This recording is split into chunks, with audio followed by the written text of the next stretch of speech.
Capítulo 31. A doença e os diversos padecimentos de Oliver eram graves e a sua convalescença foi longa. As dores provocadas pelo ferimento, assim como uma febre persistente que durou mais de um mês, tinham-no esgotado completamente. Comovido pelas atenções das suas duas hospedeiras, testemunhou-lhes o seu reconhecimento com as lágrimas nos olhos e disse-lhes que desejava restabelecer-se rapidamente, para lhes provar que a sua bondade não tinha sido em vão e para as compensar por tudo quanto lhe tinham feito. No entanto, apesar do carinho de Rose e da senhora Maylie, Oliver mostrava-se frequentemente inquieto. Parecia sentir remorsos, é que pensava no Sr. Brownlow e na boa senhora idosa, que tão bem o tinham tratado anteriormente.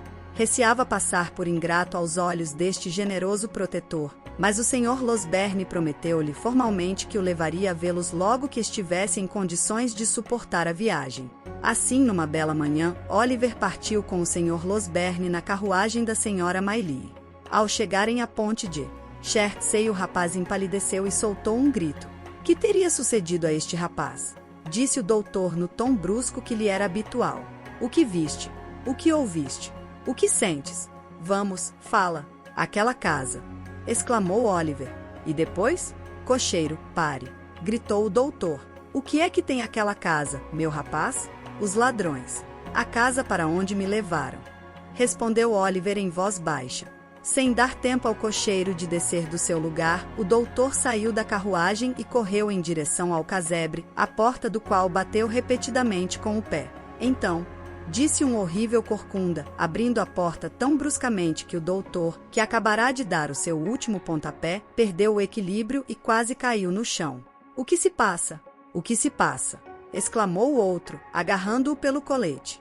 O que se passa? É por causa de um roubo com assalto e arrombamento, eis o que se passa. Então haverá também uma morte, se não me largar, retorquiu com frieza o corcunda, percebe? Sim, percebo-o, respondeu o doutor. Onde está? Não me lembro do nome. Onde está esse patife do Six? O corcunda olhou para o doutor com um ar espantado e ao mesmo tempo indignado. Desembaraçou-se agilmente das mãos do doutor e retirou-se para dentro de casa, proferindo uma infinidade de pragas. O Sr. Losberne seguiu-o até um pequeno quarto escuro, sem dizer palavra. Olhou com inquietação à sua volta, nenhum móvel, nenhum só objeto animado ou inanimado, nem mesmo o local dos armários. Nada que se relacionasse com a descrição que Oliver tinha feito. Agora, disse o corcunda, que tinha estudado todos os movimentos do doutor, qual é a sua intenção ao entrar desta maneira em minha casa? Quer roubar-me ou assassinar-me? Que é que você quer? Já alguma vez viu um ladrão ou um assassino descer da carruagem para executar o golpe, hein, velho vampiro? Perguntou o irascível doutor. Então o que quer? Perguntou o corcunda furioso. Convido-o a sair o mais depressa que lhe for possível, se não quer que lhe aconteça alguma desgraça. Saio quando me apetecer. Respondeu o Sr. Losberne, espreitando para o outro quarto que, do mesmo modo que o primeiro, não continha nada que se parecesse com a descrição que Oliver tinha dado. Havemos de nos encontrar um destes dias, meu amigo. Tem toda razão, disse na chacota o horrível corcunda. Sempre que precise de mim, encontro-me aqui. Não vivo aqui, terrivelmente só, há 25 anos, para que você me possa causar medo. Vai pagar, mas isso garanto eu. Ditas estas palavras, o horrendo monstro deu um grito selvagem e começou a dançar com furor. Isto não deixa de ter a sua graça. Resmoniou o doutor. Com certeza que o rapaz se enganou. Tome, guarde isso.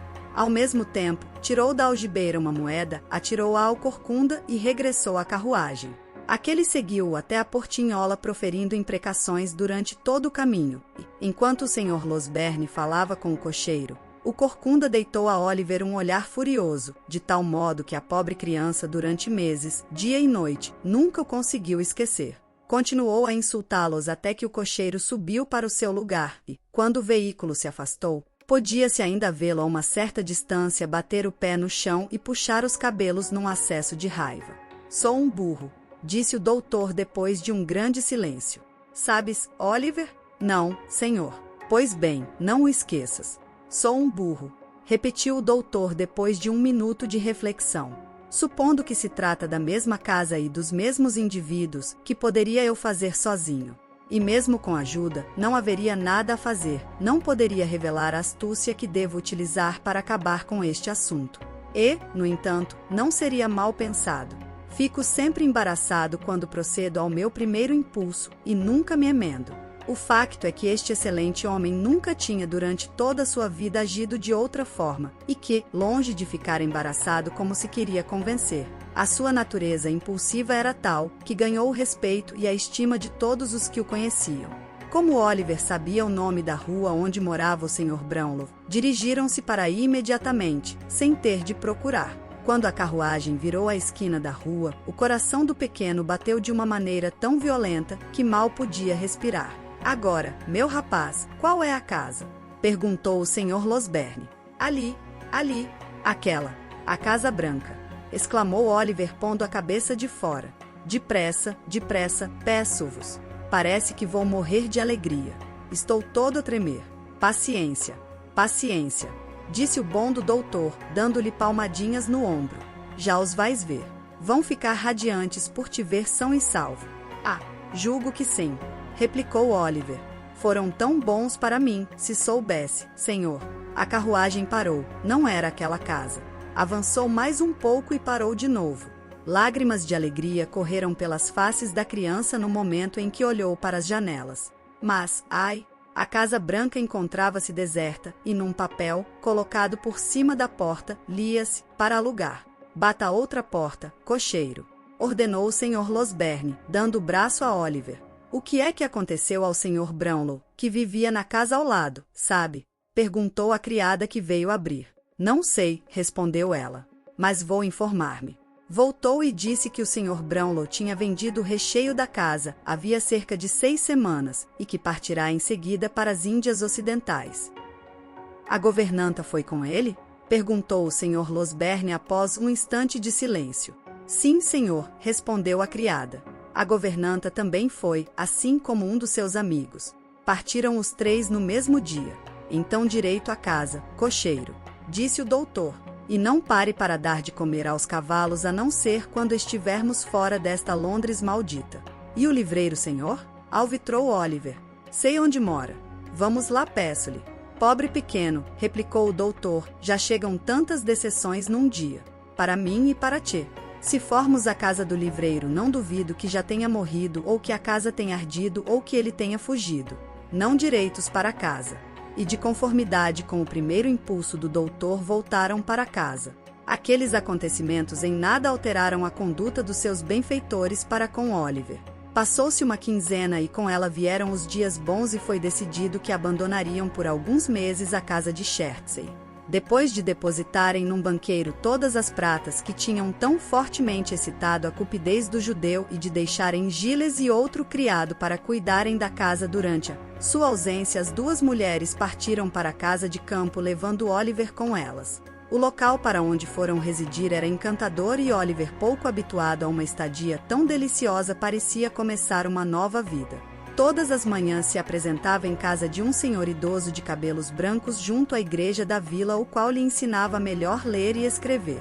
Em seguida dava um passeio com as suas benfeitoras, e se sentavam para ler ele escutava-as com tanta atenção que podia anoitecer sem que Oliver disso se apercebesse.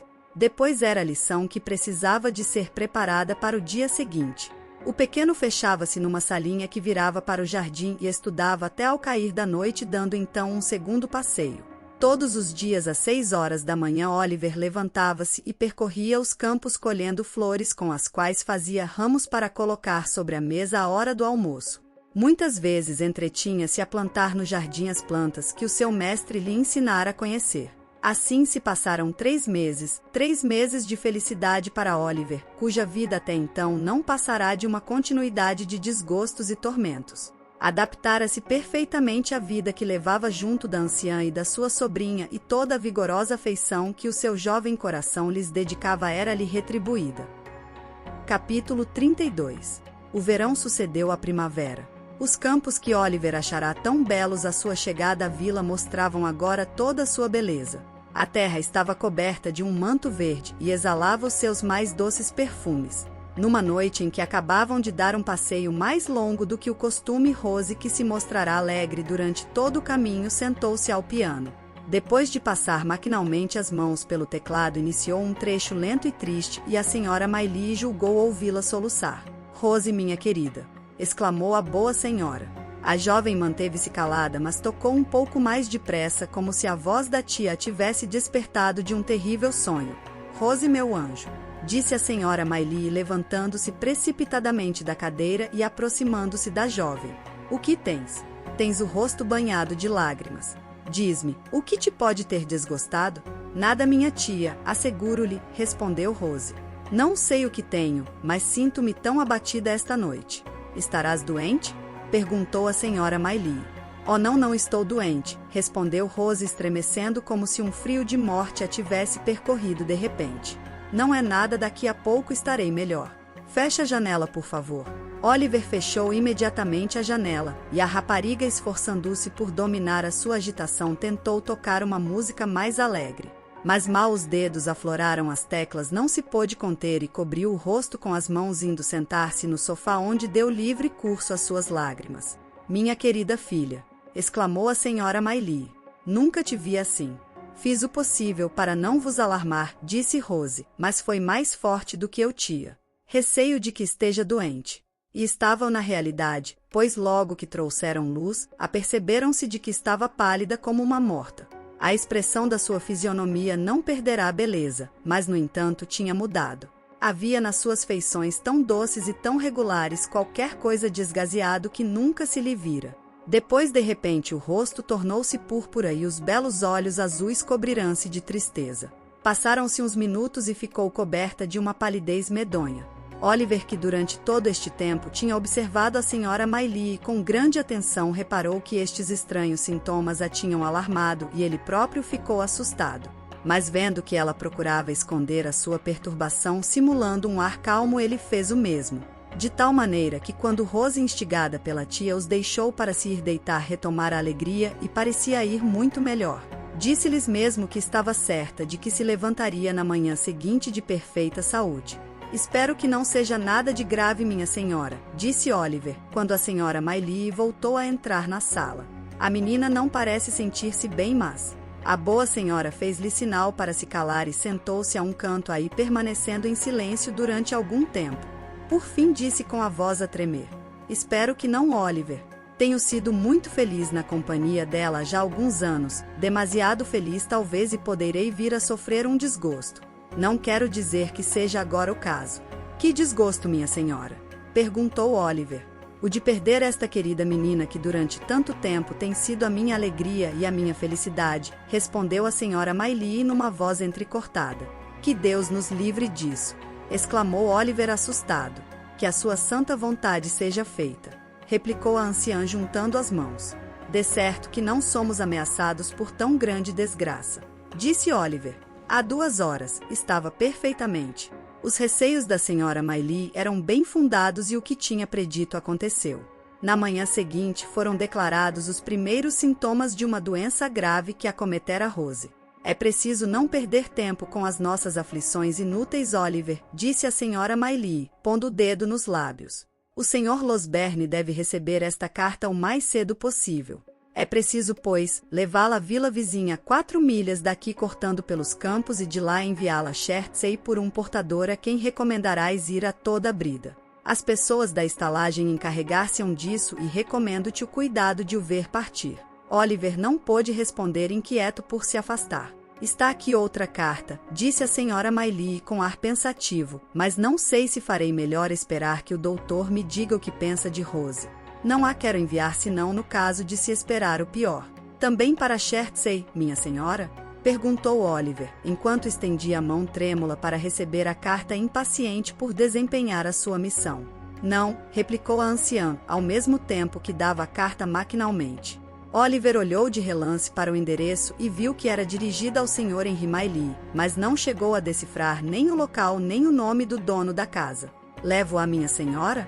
Perguntou Oliver, mais impaciente que nunca. Será melhor esperar até amanhã, disse a senhora Miley, retomando a carta. Deu a bolsa a Oliver e ele partiu sem se despedir da sua benfeitora. Correu através dos campos tanto quanto as suas pernas lhe permitiam, ora escondido pelo trigo alto que crescia dos dois lados do caminho, ora no meio da planície onde os homens ceifavam e juntavam as ervas secas, e só parava para retomar fôlego. Chegou por fim, coberto de suor e poeira, à praça do mercado do povoado. O seu primeiro cuidado foi procurar a estalagem de que a senhora Maylie lhe tinha falado. Olhou para todos os lados. Uma taberna pintada de vermelho foi o que viu primeiro, depois o hotel e, finalmente, uma estalagem que ostentava num letreiro, ao rei Jorge.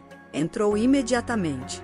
Dirigiu-se a um postilhão que andava de um lado para o outro em frente da porta e que, depois de ouvir de que se tratava a mensagem, enviou Oliver para o rapaz da cavalariça que, depois da mesma explicação, o mandou para o estalajadeiro que se encontrava encostado à bomba perto da porta da cavalariça e que se divertia a palitar os dentes com um palito de prata. Tirou a carta das mãos do pequeno e dirigiu-se com indolência ao balcão para poder ler o endereço, o que exigiu muito tempo.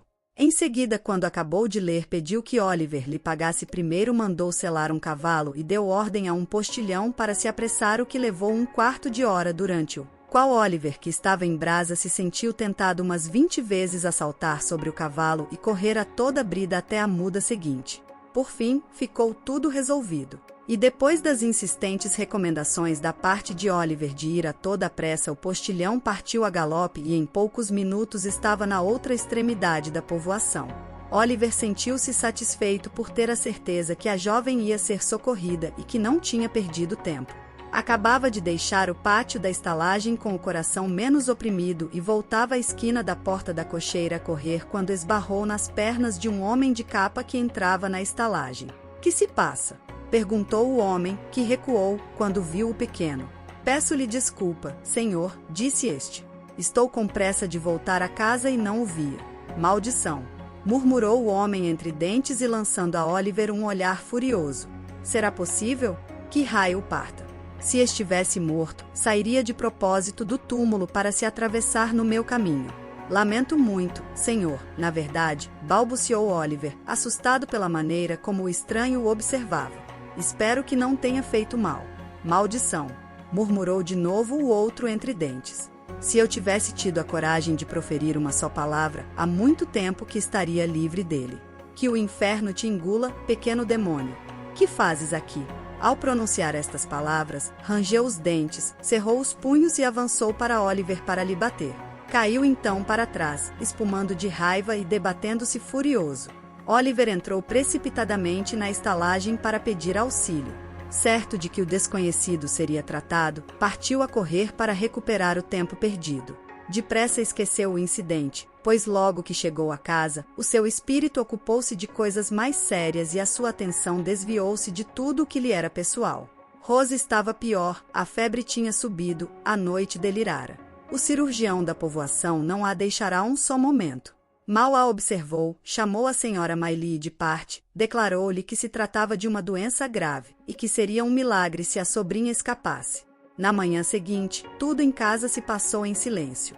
Falavas em voz baixa, as mulheres e as crianças espreitavam, de vez em quando, a porta e retiravam-se de lágrimas nos olhos. Durante todo o dia, e mesmo bastante depois do sol posto, Oliver passeou no jardim, levantando a todo instante os olhos na direção da janela do quarto da doente.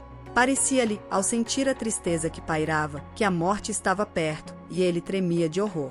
A noite ia avançada quando o Sr. Losberne chegou. "É uma grande infelicidade", disse o doutor, "tão jovem e tão encantadora. Mas há bem poucas esperanças." A casa tornou-se triste e sombria, reinava um silêncio profundo, a dor espelhava-se em todos os rostos. Uma noite, a senhora Maylie e Oliver encontravam-se sentados na sala, quando foram sobressaltados pelo barulho de passos que se aproximavam. Precipitaram-se involuntariamente para a porta, no momento em que o Sr. Losberne entrava. "Então, e Rose?" exclamou a senhora Maylie. "Diga-me, peço-lhe. Estou preparada para tudo. Não posso viver mais tempo nesta incerteza. Fale. Em nome de Deus, fale." "Acalme-se, minha querida senhora", disse o doutor pegando-lhe no braço. "Acalme-se, peço-lhe. Por amor de Deus, deixe-me", disse a senhora Maylie numa voz sumida. "Rose, minha querida filha, está morta. Está morta." "Não, gritou o doutor com toda a força. Deus, que é a bondade suprema, permite que viva durante muitos e longos anos, para a felicidade de todos. A boa senhora caiu de joelhos e juntou as mãos em ação de graças, mas a coragem que a animara por tanto tempo abandonou-a e desmaiou nos braços do seu velho amigo. Capítulo 33. Em sentimento de felicidade invadiu Oliver. Aturdido e estupefacto por esta notícia inesperada, não conseguia chorar nem falar nem mesmo manter-se quieto.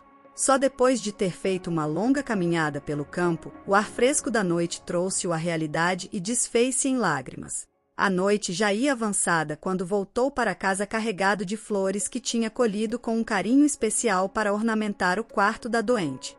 De repente ouviu o barulho de um carro que avançava atrás dele. Voltou-se e viu uma carruagem de posta atrelada a 2 cavalos que corriam a galope. Como a rua era estreita, Oliver desviou-se para o lado para deixar passar o veículo. No momento em que passou diante dele, pôde ver um homem de barrete de dormir, fisionomia que não lhe era desconhecida, se bem que não tivesse tempo para o reconhecer. Um segundo depois, o homem do barrete de dormir pôs a cabeça de fora e gritou ao postilhão que parasse, o que não era fácil da maneira como os cavalos iam lançados. No entanto, este conseguiu, contrariado. O homem do barrete de algodão pôs de novo a cabeça de fora e chamou Oliver pelo seu nome. "Oh, é Sr. Oliver. Sr. Oliver. A menina Rose? Como vai ela? É você, Giles?" gritou Oliver correndo para a carruagem. Giles preparava-se para responder, pois o pompom do barrete apareceu de novo na portinhola.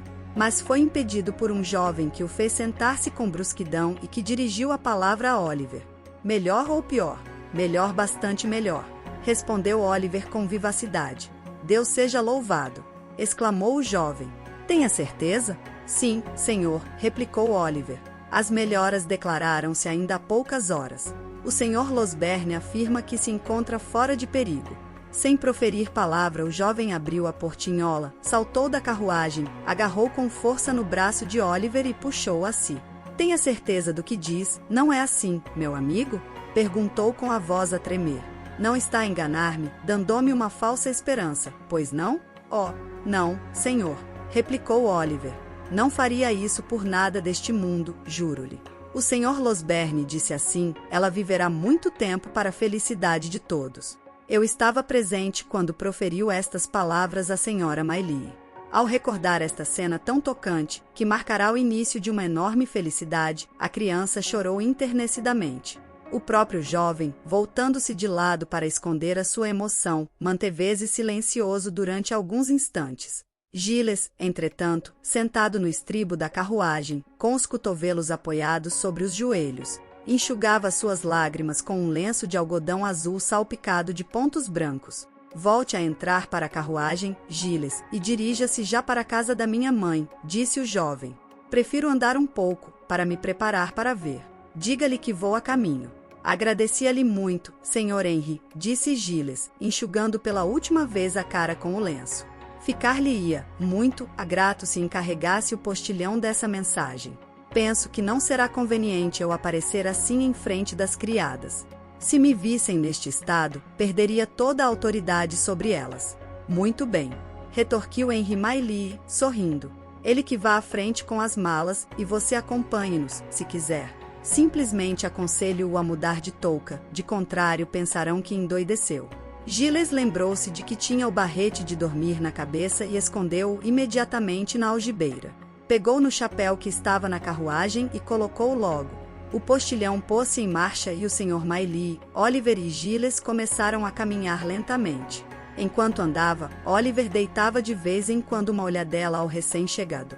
Aparentava uns 24 ou 25 anos, era de estatura média, no rosto transpareciam a franqueza e a bondade nas feições nobres e regulares. As suas maneiras eram agradáveis e atraentes. Apesar da diferença de idades, parecia-se muito com a Sra. Maylie, de tal maneira que Oliver pôde facilmente adivinhar que se tratava do filho, ainda mesmo que aquele não tivesse falado dela como tal. Demorou para que a Sra. Maylie visse o filho, e quando chegaram a casa, o encontro foi comovente. "Querida mãe", disse o jovem, "por que não me escreveu mais cedo?" Escrevi, replicou a senhora Maylie, mas reflete e julguei que era mais prudente mandar-te a carta depois de consultar o Sr. Losberne. Mas por quê? Disse o jovem. Por que esperar pelo último momento? Se Rose, não posso pronunciar a palavra. Se esta doença tivesse terminado de um modo diferente, não ficaria com remorsos durante toda a vida por causa do seu silêncio? E eu, poderia continuar a ser feliz? Se isso tivesse acontecido, replicou a senhora Maylie, a tua esperança na felicidade ficaria completamente destruída. Mas a tua chegada aqui um dia mais cedo ou um dia mais tarde não tinha grande importância. Quem pode pôr isso em dúvida, minha mãe? Replicou o jovem. Sabe bem como gosto dela. Sem dúvida, disse a senhora Maylie. Sei muito bem que ela merece uma devoção pura e constante, um amor duradouro, firmado na mais sólida afeição. Se não soubesse que uma mudança de conduta, da parte daquele de quem gostava, poderia despedaçar o seu coração e causar-lhe a morte, não acharia a minha tarefa tão difícil a desempenhar e não experimentaria esta luta interior, quando agi nesta circunstância o mais conscienciosamente possível. Isso não está certo, minha mãe, replicou Henry. Supõe, então, que sou assim tão criança que não conheça o meu coração ou que me possa enganar acerca dos meus sentimentos. Penso, meu querido Henry, disse a boa senhora ao pôr a mão sobre o ombro do filho, que a juventude está sujeita aos impulsos generosos do coração, que pouco duram.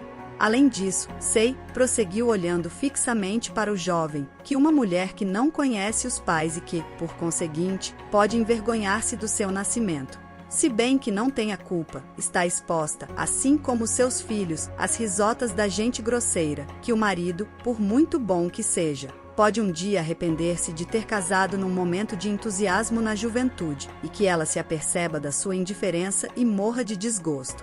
Aquele que se conduz assim será indigno de se considerar homem, exclamou Henry. Será um grande egoísta. É o que pensas agora, Henry, disse a senhora. E o que pensarei sempre, replicou o jovem. Tudo o que sofri nestes 2 dias arrancou-me a confissão sincera de uma paixão, que não é de hoje e que não foi concebida levianamente, sabe bem isso. Os meus pensamentos, as minhas esperanças, o meu futuro, tudo se resume nela. Não vejo senão Rose. Se põe algum obstáculo aos meus desejos, tira-me a paz e a felicidade. Pense bem nisso, minha mãe, e veja se conhece melhor os meus sentimentos. Henry, disse a senhora Maylie, é precisamente porque os conheço, que não quis que fossem melindrados. Mas este assunto já foi demasiado falado. Rose pronunciar-se-á, disse Henry. A vossa intenção não é opor-se aos meus desejos, pois não? Não, de modo algum, replicou a boa senhora, mas reflete bem. Há anos que já reflete, os meus sentimentos serão sempre os mesmos, e por que adiar a minha declaração? Que vantagem obtenho? Não vejo nenhuma. Não, antes de deixar esta casa, é preciso que Rose me ouça. Ela ouvir-te-á, disse a senhora Maylie, fazendo menção de se retirar. Aonde vai, mãe? Vou fazer companhia a Rose. Adeus. Voltarei a vê-la esta noite? Perguntou Henry ansioso. Logo, respondeu a mãe, quando eu tiver falado à nossa jovem doente. Vai dizer-lhe que me encontro aqui? Perguntou Henry. Sem dúvida, replicou a boa senhora. Diga-lhe também como tenho estado preocupado, como tenho sofrido por a saber doente, e como estou impaciente por a ver. Fará isso por amor de mim, não é verdade, querida mãe? Sim, respondeu a senhora Maylie, dir-lhe-ei tudo isso. E apertando afetuosamente a mão do filho, saiu. Durante o diálogo entre o filho e a mãe, o Sr. Losberne e Oliver mantiveram-se à parte, na extremidade oposta da sala. O primeiro avançou e estendeu a mão a Henry. Depois de terem trocado as saudações, o doutor, em resposta às perguntas múltiplas do jovem, pormenorizou-lhe detalhadamente o progresso da doença de Rose e da feliz mudança que se tinha operado à noitinha, o que condizia perfeitamente com o que Oliver lhe tinha comunicado no caminho. Fez pontaria alguma coisa importante, Giles? Perguntou o doutor voltando-se para este que, enquanto abria as malas, prestava atenção ao que diziam da jovem patroa. Não, senhor, respondeu Giles, que corou até as orelhas. E não apanhou nenhum ladrão? Acrescentou o doutor com malícia. Não, senhor, replicou Giles com gravidade. Estou muito zangado, disse o doutor. Sabe muito bem cumprir com a sua tarefa. E Brittles, como vai? Vai bem, muito obrigado. replicou Giles com ar de protetor. Encarregou-me de lhe apresentar respeitosos cumprimentos. Está muito bem, disse o Sr. Losberne. A propósito, Giles, lembrei-me de que na véspera do dia em que me mandaram chamar à pressa para ver a menina Rose, fui incumbido pela vossa patroa de uma missão em seu favor. Venho aqui para lhe dizer uma palavrinha em particular. Giles avançou até ao vão da janela com um ar importante e ao mesmo tempo espantado, e, depois de ter tido com o doutor uma conversa em voz baixa que terminou numa série de reverências, retirou-se com grande majestade. O assunto desta conversa não foi conhecido no salão, mas foi comunicado na cozinha, pois o Sr. Giles para aí se dirigiu e, depois de mandar vir cerveja e copos, anunciou que, em consideração ao seu procedimento durante a tentativa de roubo, a sua patroa se dignara depositar na Caixa Econômica a soma de 25 libras esterlinas em seu nome e na sua própria conta. O resto da noite passou-se alegremente no salão, pois o Sr. Losberne estava bem disposto, e, se bem que Henry Maylie estivesse pensativo e muito cansado, não pôde deixar de notar os ditos com graça do doutor, que contou muitas anedotas da sua profissão e gracejou por tudo e por nada, ao ponto de Oliver, que nunca tinha assistido a nada semelhante, desatar a rir às gargalhadas, com grande satisfação do doutor, que também ria a bandeiras despregadas, e toda esta brincadeira contagiou Henry Maylie, que lhe seguiu o exemplo. Na manhã seguinte, Oliver levantou-se mais fresco e mais bem disposto, e entregou-se às suas ocupações habituais com um prazer e uma coragem que havia muitos dias não conhecia. Uma coisa digna de nota e que não escapou a Oliver é que nunca esteve só durante os seus passeios matinais. Henry Maylie, desde o instante que surpreendeu Oliver carregado de flores, entusiasmou-se de tal maneira pelas flores e escolheu-as com tanto gosto que depressa ultrapassou nesta arte o seu jovem amigo. Mas, se Oliver lhe era inferior neste campo, era ele por seu turno quem melhor sabia onde encontrar as mais bonitas. E todas as manhãs percorriam a planície e nunca voltavam para casa de mãos vazias. Quando, por vezes, Rose, para respirar um ar mais puro, deixava a janela entreaberta, podia-se ver no interior, num jarro cheio de água, um bonito ramo de flores artisticamente dispostas. Todos os dias um novo ramo substituía o da véspera. Oliver reparou que sempre que o Sr. Losberne passeava no jardim, não deixava de levantar os olhos para a janela onde se via a jarra de flores, e que depois abanava a cabeça de um modo significativo.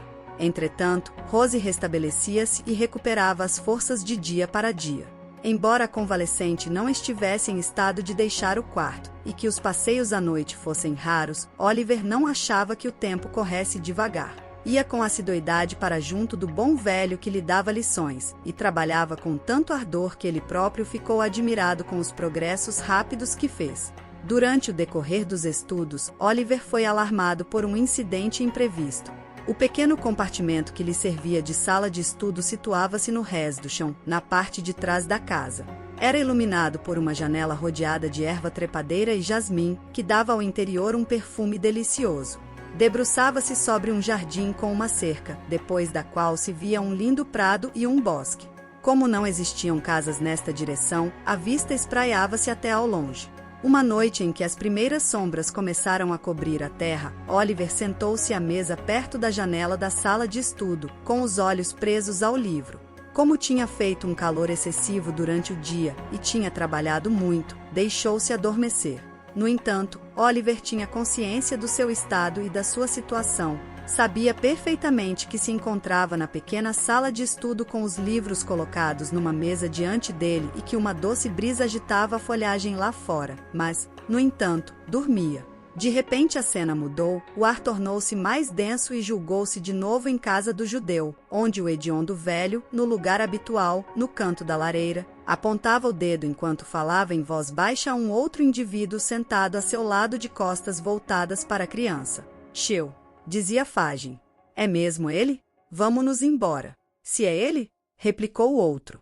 Pensa que não o reconhecia? Se encontrasse no meio de uma multidão de demônios da mesma estatura e da mesma forma, haveria qualquer coisa que me levaria a descobri-lo no meio de todos eles. Se estivesse a 50 pés debaixo do chão e que o acaso me conduzisse até ao seu túmulo, saberia bem que se encontrava ali enterrado, ainda que não houvesse nada a indicá-lo.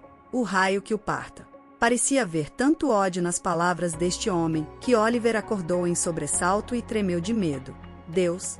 Ali, à sua janela, muito perto dele, tão perto que lhe poderia tocar antes de recuar com brusquidão, estava o judeu que o fitava.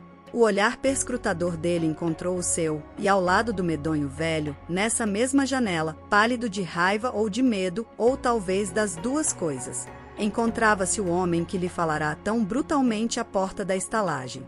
Não os viu senão por um instante, desapareceram tão depressa como o relâmpago, mas tinham-no reconhecido, e os seus olhares ficaram-lhe gravados na memória tão profundamente como na pedra. Ficou um momento petrificado, depois, saltou pela janela e desatou a gritar. Capítulo 34. Quando os habitantes da casa, atraídos pelos gritos de Oliver, chegaram a toda a pressa ao jardim, encontraram o pobre pequeno pálido e agitado a apontar para o prado das traseiras da casa e mal podendo articular estas palavras. O judeu. O judeu. Giles não podia compreender o que queria dizer, mas Henry Mailly, a quem a sua mãe tinha posto ao corrente, apercebeu-se logo do que acontecerá. Que caminho tomou ele? Perguntou, armando-se de uma grande bengala que estava a um canto. Por ali, disse Oliver apontando com o dedo a direção que os dois homens tinham tomado. Perdi-os de vista ainda há pouco. Então encontram-se na vala, replicou Henry. Siga-me tão perto quanto possa. Dito isto, saltou por cima da sebe e correu com tal velocidade que os outros tiveram dificuldade em caminhar no seu rasto. Giles seguia-o o melhor que podia e Oliver também. O Sr. Losberne, que andava a passear pelo campo e que entretanto acabava de entrar, saltou por cima da sebe como tinham feito os outros três depois, revelando uma agilidade que ninguém teria acreditado, alcançou-os e perguntou-lhes a razão de tal correria. Correram sem parar até ao ângulo do campo indicado por Oliver. Henry Mailly, que foi o primeiro a chegar, pôs-se a examinar a vala e a sebe. Os outros juntaram-se-lhe e Oliver explicou o motivo da perseguição. As pesquisas foram inúteis, nem sequer encontraram vestígios de passos dos dois fugitivos. Achavam-se então no cume de uma colina que dominava a planície a 3 ou 4 milhas em volta.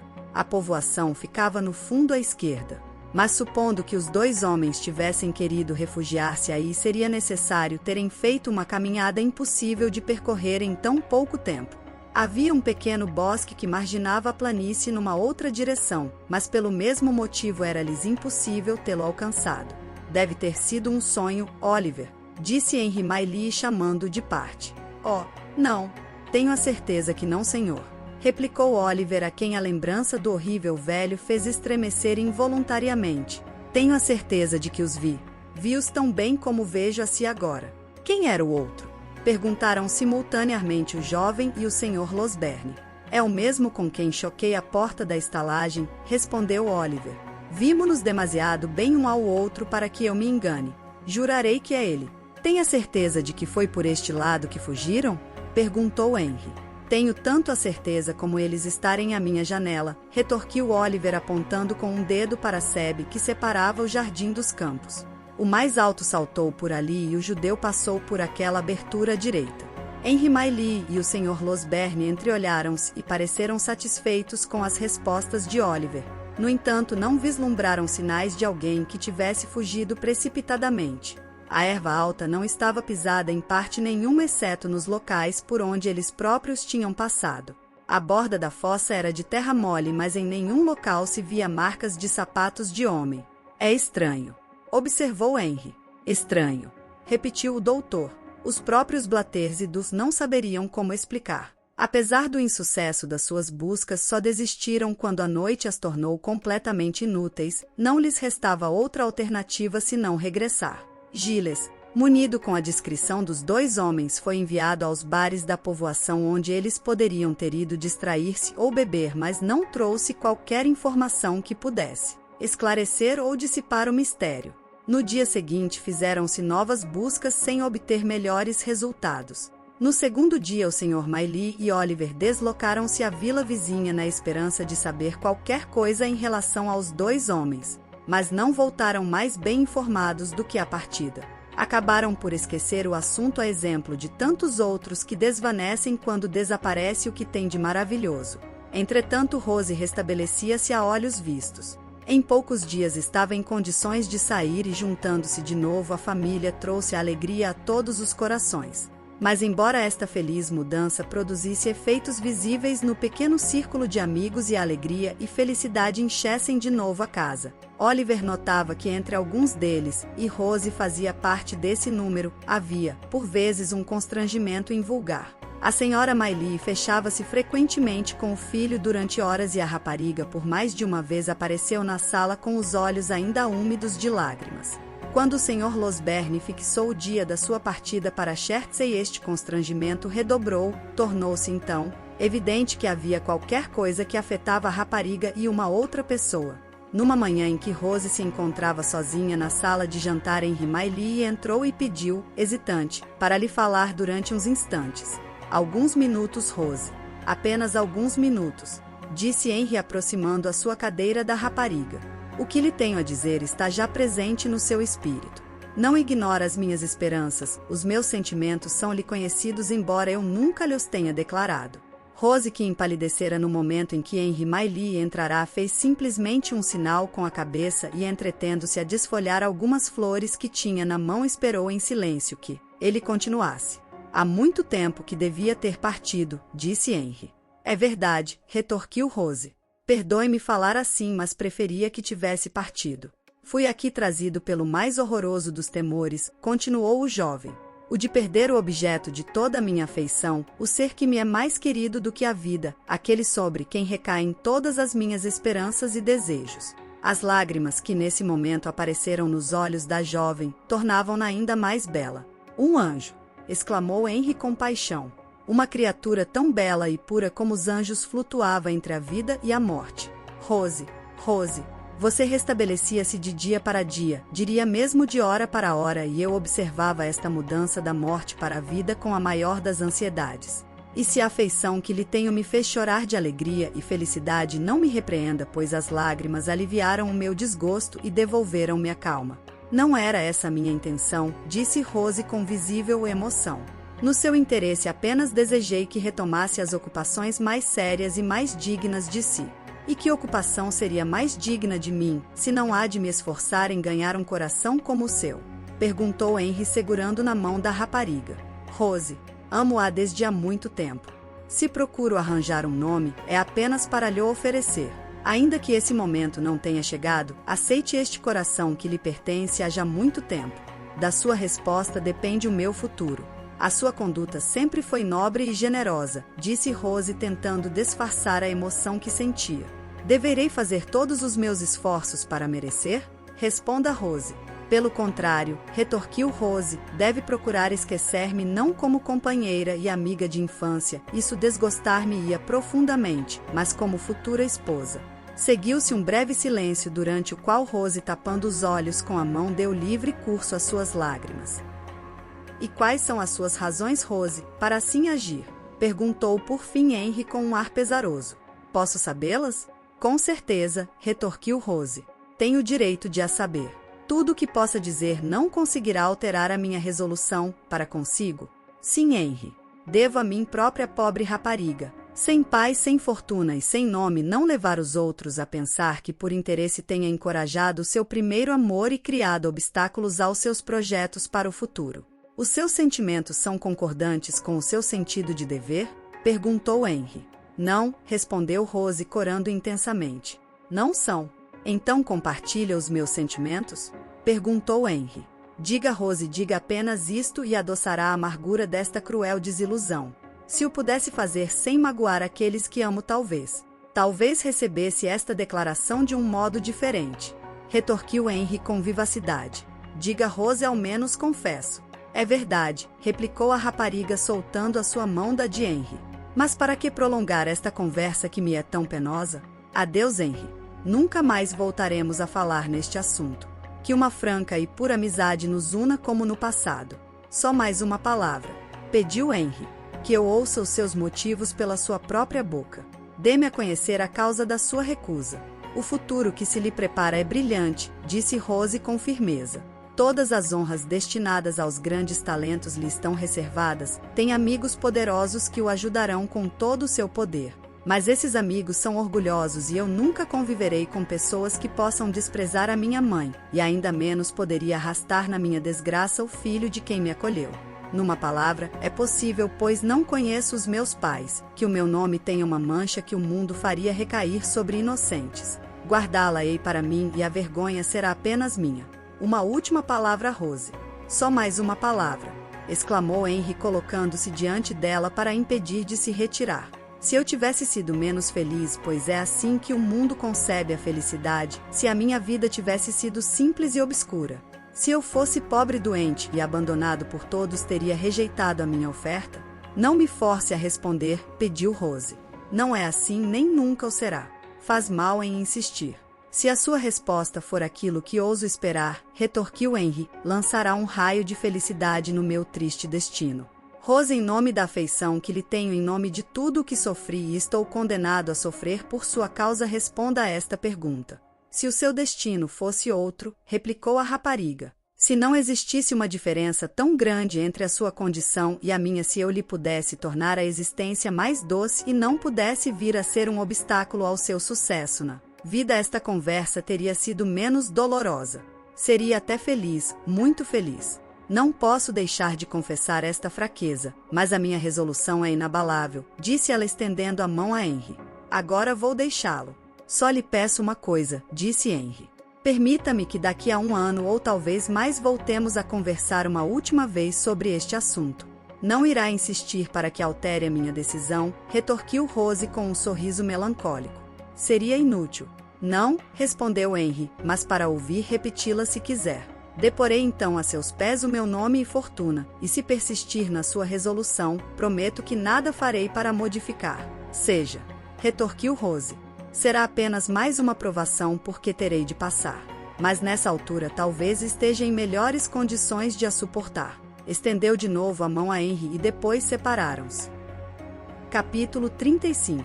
E o Dr. Henry Maylie, no momento em que este então está decidido a acompanhar-me, perguntou. Entrou na sala de jantar onde o Sr. Losberne e Oliver o esperavam para o pequeno almoço.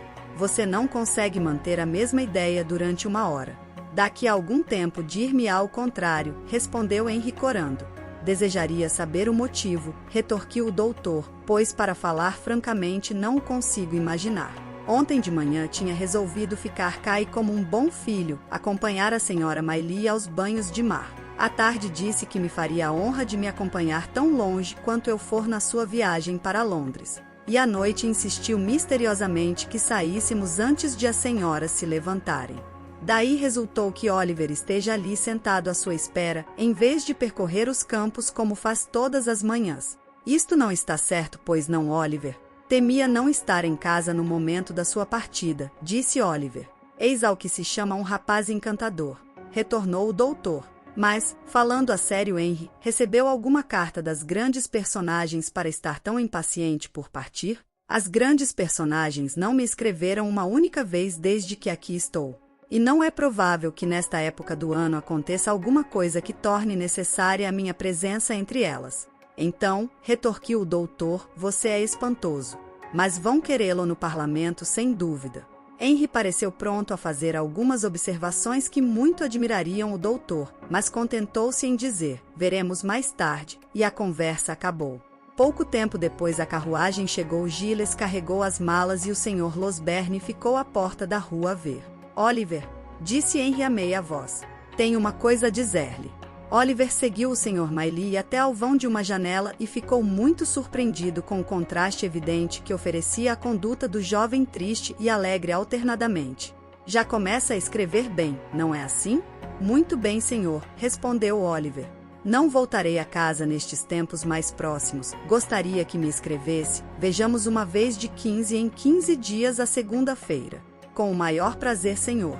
Exclamou Oliver, encantado pela confiança que o filho da sua benfeitora depositara nele. Gostaria de saber de si, da minha mãe e da menina Rose, prosseguiu o jovem. Escreva-me cartas longas a falar-me dos passeios que dá à noite, das vossas conversas, e informe-me se ela, quero dizer, se as senhoras se sentem felizes, compreende bem? Perfeitamente, senhor, replicou Oliver. Não é necessário falar-lhes nisto, acrescentou Henry fingindo-se indiferente. Obrigaria a minha mãe a escrever-me mais vezes, e quero evitar-lhe esse incômodo. Oliver prometeu escrever longas cartas e guardar segredo, e o Sr. Maylie despediu-se dele depois de afirmar a sua estima e a sua proteção. O doutor encontrava-se já na carruagem. Henry olhou furtivamente para a janela de Rose e subiu para o veículo. Vamos! Exclamou ele. Depressa, postilhão. Assim não, postilhão! Exclamou o doutor baixando precipitadamente o vidro, para dar as suas ordens. A carruagem afastou-se com grande velocidade e barulho de rodas e uma nuvem de poeira levantou-se tornando-a invisível. Já ia a 3 ou a 4 milhas da casa dos nossos amigos, mas havia alguém que mantinha ainda os olhos fixos no caminho por onde tinha desaparecido. Na mesma janela na direção da qual Henry lançara um olhar furtivo antes de subir para a carruagem por detrás do cortinado branco que a tinha ocultado aos olhares do jovem, estava Rose. Parece feliz, disse por fim. Por um momento pensei que não enganei-me, estou contente, muito contente. Capítulo 36. O Sr. Bumble estava sentado no seu gabinete do albergue de mendicidade, olhos fixos na lareira onde, por ser verão, não havia lume. A tristeza do Sr. Bumble não seria a única coisa que poderia excitar a compaixão. Tudo na sua pessoa anunciava que se tinha operado uma grande mudança na sua posição social. Que seria feito do chapéu e do casaco dos galões. Vestia como dantes calção curto e meias de algodão preto, mas já não era o calção de tecido aveludado. O casaco apresentava grandes bandas como o outro, mas era bastante diferente. O elegante chapéu de bicos fora substituído por um modesto chapéu redondo. O Sr. Bumble já não era o bedel. O Sr. Bumble tinha casado com a Sra. Corney e tornara-se o dono do albergue de mendicidade. Pensar que fará amanhã 2 meses que casamos. Podia-se julgar depois do que o senhor acabava de dizer que durante este curto período tinha levado uma existência feliz, mas o suspiro provava bem o contrário. Vendi-me por 6 chávenas de chá, 2 colheres de açúcar, um jarro de leite, alguns móveis usados e 20 libras esterlinas. Bem posso dizer que fui razoável. Tenho que confessar que foi um bom negócio. Bom negócio. Bom negócio. Gritou uma voz áspera ao ouvido do Sr. Bumble. Foi mais do que tu vales. O Sr. Bumble voltou-se e encontrou-se cara a cara com a sua interessante metade, que tinha ouvido as últimas palavras. Senhora Bumble, disse este num tom simultaneamente afetuoso e severo. Então, retorquiu a senhora, tenha a bondade de olhar para mim. Se sustentar o meu olhar, pensou o Sr. Bumble, pode suportar tudo.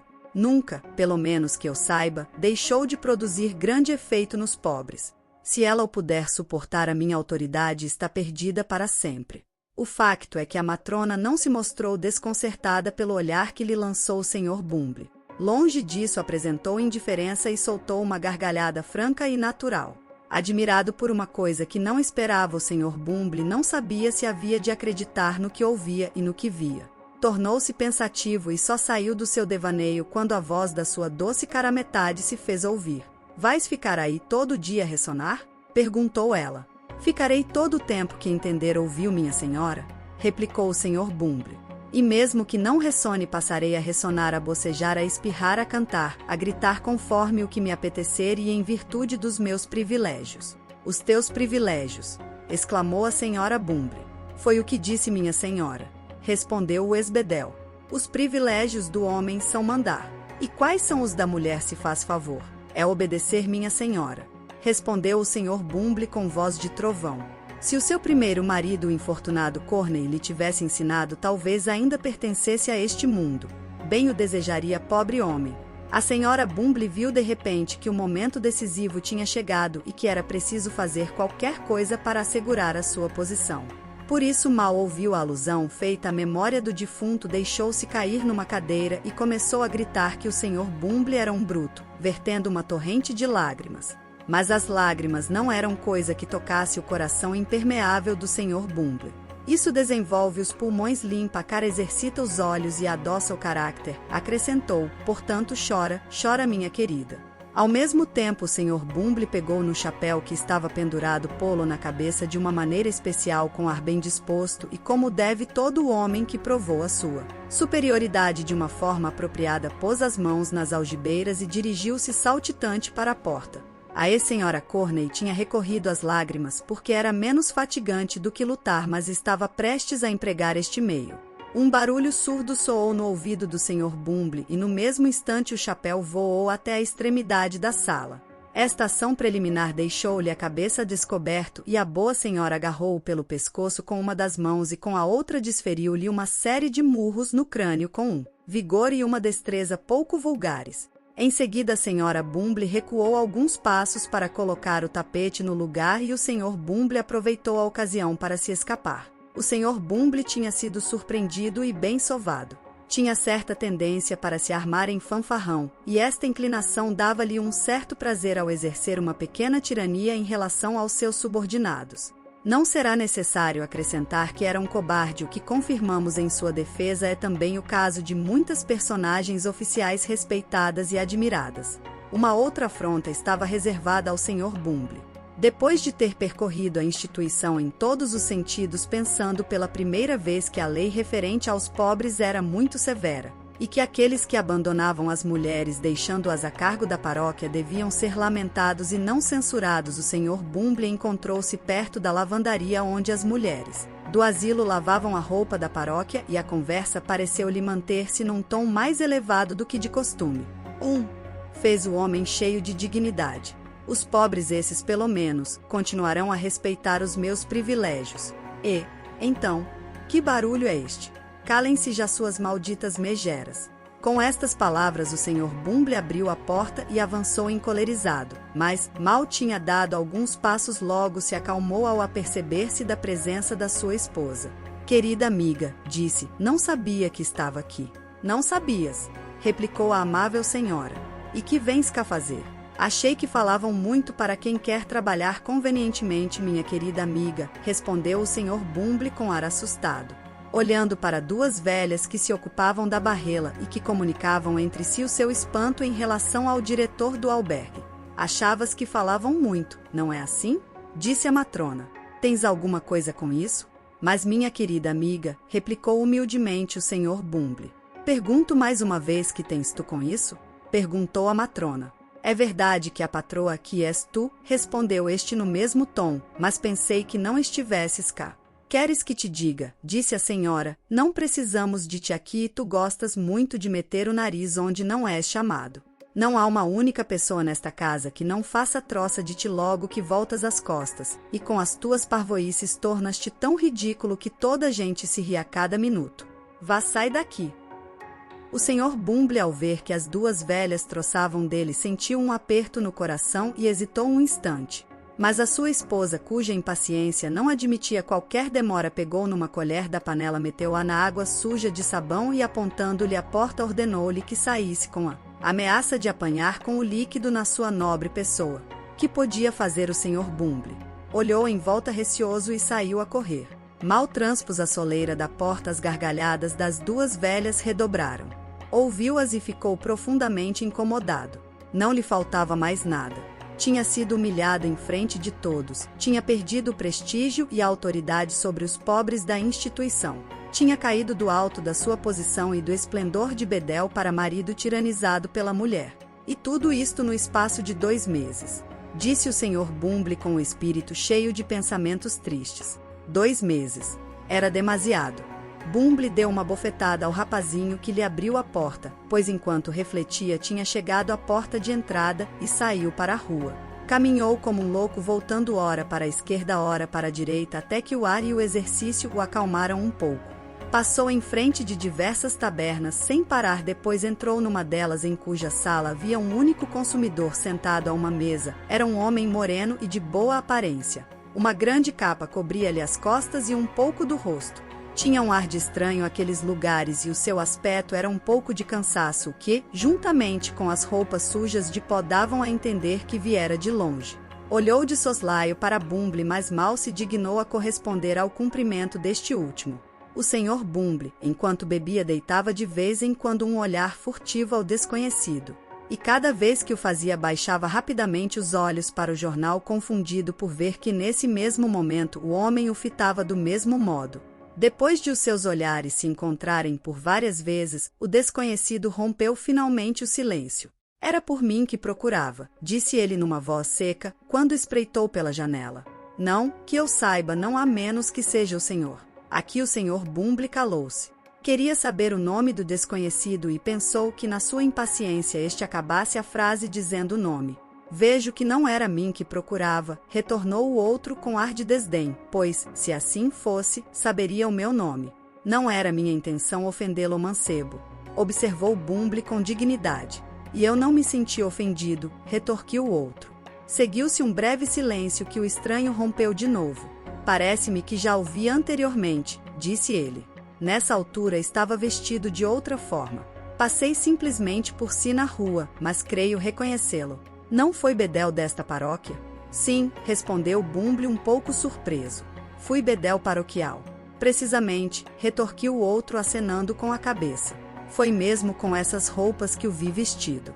O que é agora? Mestre do albergue de mendicidade, mancebo, replicou o senhor Bumble, marcando com ênfase cada palavra. Continua a ser tão zeloso dos seus interesses como anteriormente, não é verdade? Perguntou o desconhecido olhando fixamente para Bumble. Não receie responder-me com franqueza. Como vê, conheço-o relativamente bem. Um homem casado pode tão bem como um solteiro, creio eu, ganhar honestamente alguns dinheiros, respondeu o senhor Bumble, mirando o outro da cabeça aos pés com uma expressão perplexa. Os funcionários paroquiais não ganham o suficiente para recusar uma oportunidade conveniente de conseguir um ganho suplementar. O desconhecido sorriu e acenou de novo com a cabeça como que para dizer que não se tinha enganado no seu homem e chamou o criado. Encha isto, ordenou ele, entregando ao criado copo de Bumble. Forte e quente. É assim que gosta, não é verdade? Não muito forte, respondeu o senhor Bumble, com uma tossezinha delicada. Compreende o que isso quer dizer, rapaz? Disse secamente o desconhecido. O criado saiu sorridente para logo reaparecer com um copo cheio e fumegante, o qual fez as lágrimas assomarem aos olhos de Bumble quando o levou aos lábios. Agora escute-me, disse o desconhecido depois de fechar cuidadosamente a porta e a janela da sala. Vim hoje aqui propositadamente para o encontrar e, por um desses acasos que o diabo oferece aos amigos, você entra precisamente na sala onde estou e no momento em que pensava em si.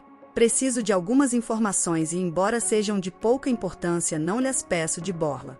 Ao mesmo tempo pousou sobre a mesa 2 soberanos. E logo que depois de examinar cada uma das moedas para se certificar de que não eram falsas, o senhor Bumble as guardou no bolso com evidente satisfação, o desconhecido continuou. Tente lembrar-se. Espere um pouco, fez 12 anos no inverno passado. No albergue de mendicidade uma mulher deu ao mundo uma criança, um rapaz. No local imundo onde as raparigas dão à luz miúdos barulhentos que a paróquia deve educar. Há muitos nessas condições rapazes. Refiro-me a um miúdo pálido e fraco, que puseram como aprendiz de um cangalheiro e que fugiu para Londres segundo se julga. Refere-se a Oliver, ao jovem Twist. Não é dele que quero falar, já sei o suficiente a seu respeito. Retorquiu o desconhecido, interrompendo o senhor Bumble no início de uma tirada em que ia relatar todos os vícios de Oliver. É de uma mulher. Você sabe, a velha bruxa que sepultou a mãe desse miúdo e que assistiu aos seus últimos momentos. Não será difícil dizer-lhe onde ela está agora. Morreu no inverno passado, disse o senhor Bumble. Ao ouvir esta notícia, o desconhecido olhou para ele fixamente.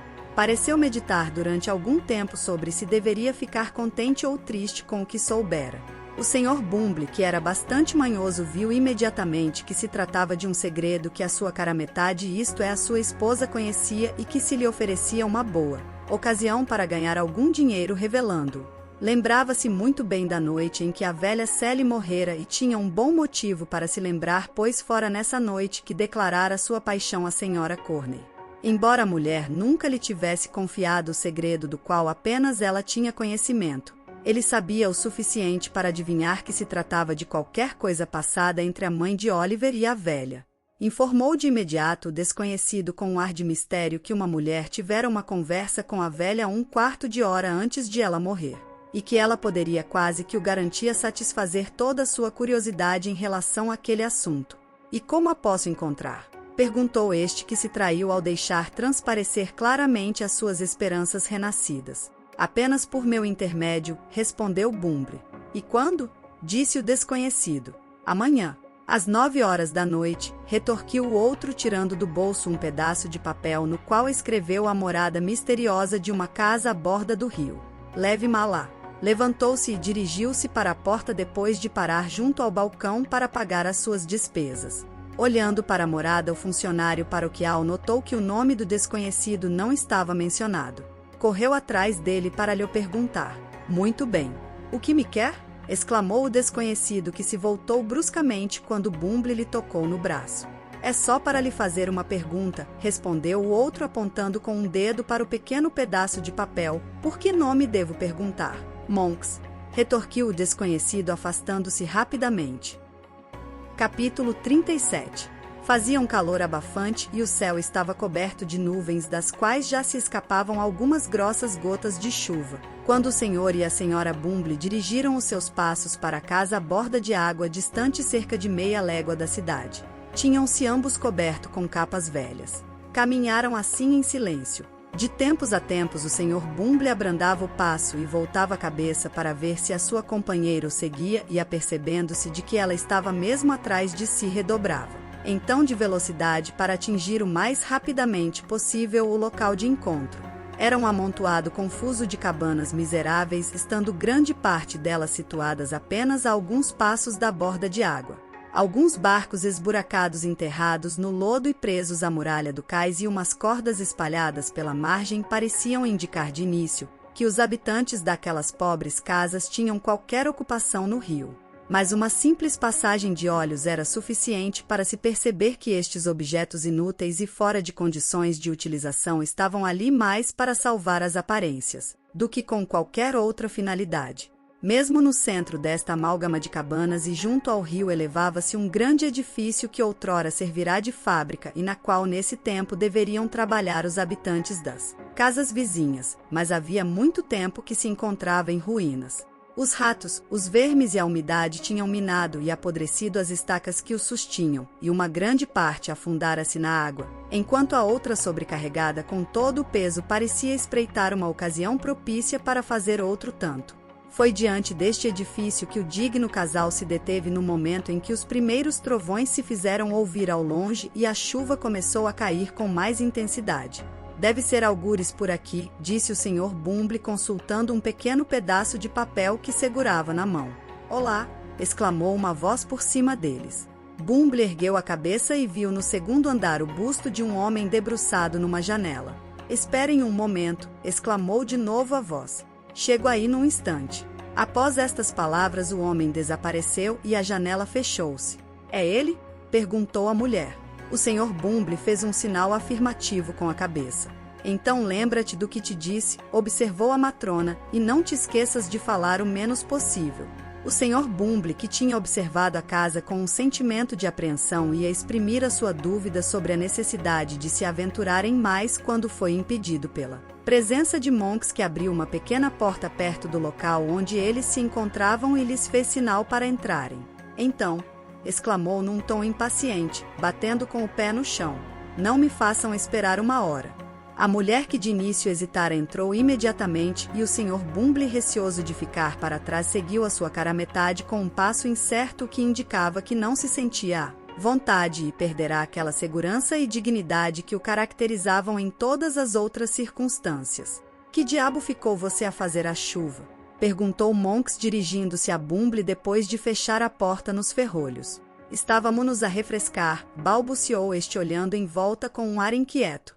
Refrescavam-se, replicou Monks. Nem toda a chuva que já caiu desde o início do mundo, mais aquela que há de cair até ao fim dos séculos, chegaria para apagar uma parcela do fogo que o há de consumir no inferno. Depois de pronunciar estas amáveis palavras, Monks voltou-se bruscamente para a matrona e olhou-a fixamente, de tal modo que esta, que não se deixava intimidar facilmente, foi obrigada a baixar os olhos. É esta a mulher de quem me falou? Perguntou Monks. Fez Bumble, que se lembrava das recomendações da esposa. É ela própria. Talvez pense que as mulheres não conseguem guardar um segredo? Disse a matrona dirigindo-se a Monks, olhando-o também fixamente. É isso mesmo, replicou Monks com ar de troça. Exceto se trata da perda da sua honra ou se correm o risco de serem enforcadas. Fez-lhes de novo sinal para o seguirem, atravessando rapidamente diversas grandes salas cujo teto era extremamente baixo. Ia subir uma escada íngreme ou antes uma escada de mão que conduzia ao andar superior quando um relâmpago iluminou a entrada logo seguido por um trovão que fez estremecer o velho casebre até aos fundamentos. "Escutem!" exclamou ele, recuando assustado. "Este barulho enerva-me." Manteve-se silencioso durante alguns instantes e depois, tirando as mãos dos olhos, mostrou-se com grande surpresa do Sr. Bumble com o rosto pálido e descomposto. "De tempos a tempos tenho estas crises", disse Monks, notando a expressão do Sr. Bumble. "São frequentemente provocadas pela trovoada." Ao dizer isto, subiu a escada à frente dos outros. Logo que chegaram ao compartimento a que conduzia, fechou imediatamente os batentes das janelas e desceu uma lanterna que estava pendurada no teto por uma corda. "Agora", disse Monks, logo que os três se sentaram, "quanto mais depressa falarmos de negócios, melhor será para todos nós. Esta mulher sabe o que a trouxe aqui, não é verdade?" A pergunta dirigia-se a Bumble, mas a mulher apressou-se a responder que sabia. "Esteve com a velha bruxa em questão na noite em que ela morreu e ela disse-lhe alguma coisa? A respeito da mãe do rapaz que você conhece?" interrompeu a matrona. "Sim, é verdade. A primeira questão é saber a natureza da sua confidência", disse Monks. "De modo nenhum", observou a matrona. "Essa é a segunda. A primeira questão é saber quanto está disposto a dar em troca da informação." "O que é que eu beneficiaria se pagasse uma coisa sem interesse?" contrapôs Monks um pouco hesitante. "Se isso acontecesse, poderia reaver o seu dinheiro", respondeu a matrona. "Sou uma simples e fraca mulher, sozinha sem ajuda." Aqui o Sr. Bumble quis intervir. "Cale-se", ordenou Monks. Ao dizer isto, tirou do bolso um saco de pano e contou em cima da mesa 25 soberanos, os quais entregou à matrona. "Guarde-os", disse ele. "E quando este maldito trovão, que eu pressinto estar quase a estalar por cima da casa, tiver passado, conte-nos o que sabe." Pouco depois, o trovão, que se fizera ouvir com mais força do que anteriormente e parecerá arrebentar sobre a casa, passou finalmente. Monks, que entretanto tapara o rosto com as mãos e apoiara a cabeça sobre a mesa, ergueu-se e inclinou-se para a frente para ouvir o que a mulher ia dizer. "Quando morreu a velha Sally, assim se chamava a mulher", disse a matrona, "eu estava sozinha com ela." "Não havia, portanto, ninguém perto de vocês?" perguntou Monks em voz baixa. "Nenhum outro doente ou qualquer idiota deitado no mesmo quarto que pudesse ouvir e, por consequência, perceber?" "Não havia viva alma", replicou a matrona. "Encontrávamo-nos completamente sozinhas. Eu estava à sua cabeceira quando ela deu o último suspiro." "Ainda bem", disse Monks olhando fixamente para a matrona. "Ela falou-me de uma rapariga que há uns anos tinha dado à luz uma criança." "Esse rapaz de quem lhe falaste ontem", retornou a matrona, voltando a cabeça na direção do marido. "A mãe dessa criança, a rapariga em questão, foi roubada pela velha Célia Guarda. Ela guardou-lhe uma coisa." "Quando ela ainda vivia?" perguntou Monks. "Não depois de morrer", respondeu a outra, que estremeceu involuntariamente. "A rapariga ainda estava quente quando a guarda tirou do cadáver o que antes do seu último momento ela lhe suplicara que guardasse para bem da criança." "Ela vendeu, não?" exclamou Monks, fora de si. "Vendeu? Onde? Quando? A quem? Foi há muito tempo?" "Como ela mal podia articular as palavras quando me confiou o segredo", disse a matrona, "morreu sem me dizer mais nada." "Sem dizer mais nada", exclamou Monks com um ar furioso. "É um pesadelo. Não admito que me engane. Ela não disse mais nada. Mato-os aos dois se me estão a enganar." "Garanto-lhe mais uma vez que ela não me disse mais uma única palavra", retorquiu a matrona com um sangue frio que o Sr. Bumble estava longe de compartilhar.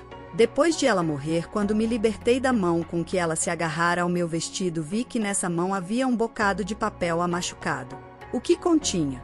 interrompeu bruscamente Monks. "Nada", replicou a matrona. "Era uma cautela de penhor." "De quê?" perguntou Monks. "Já vai saber", respondeu a mulher.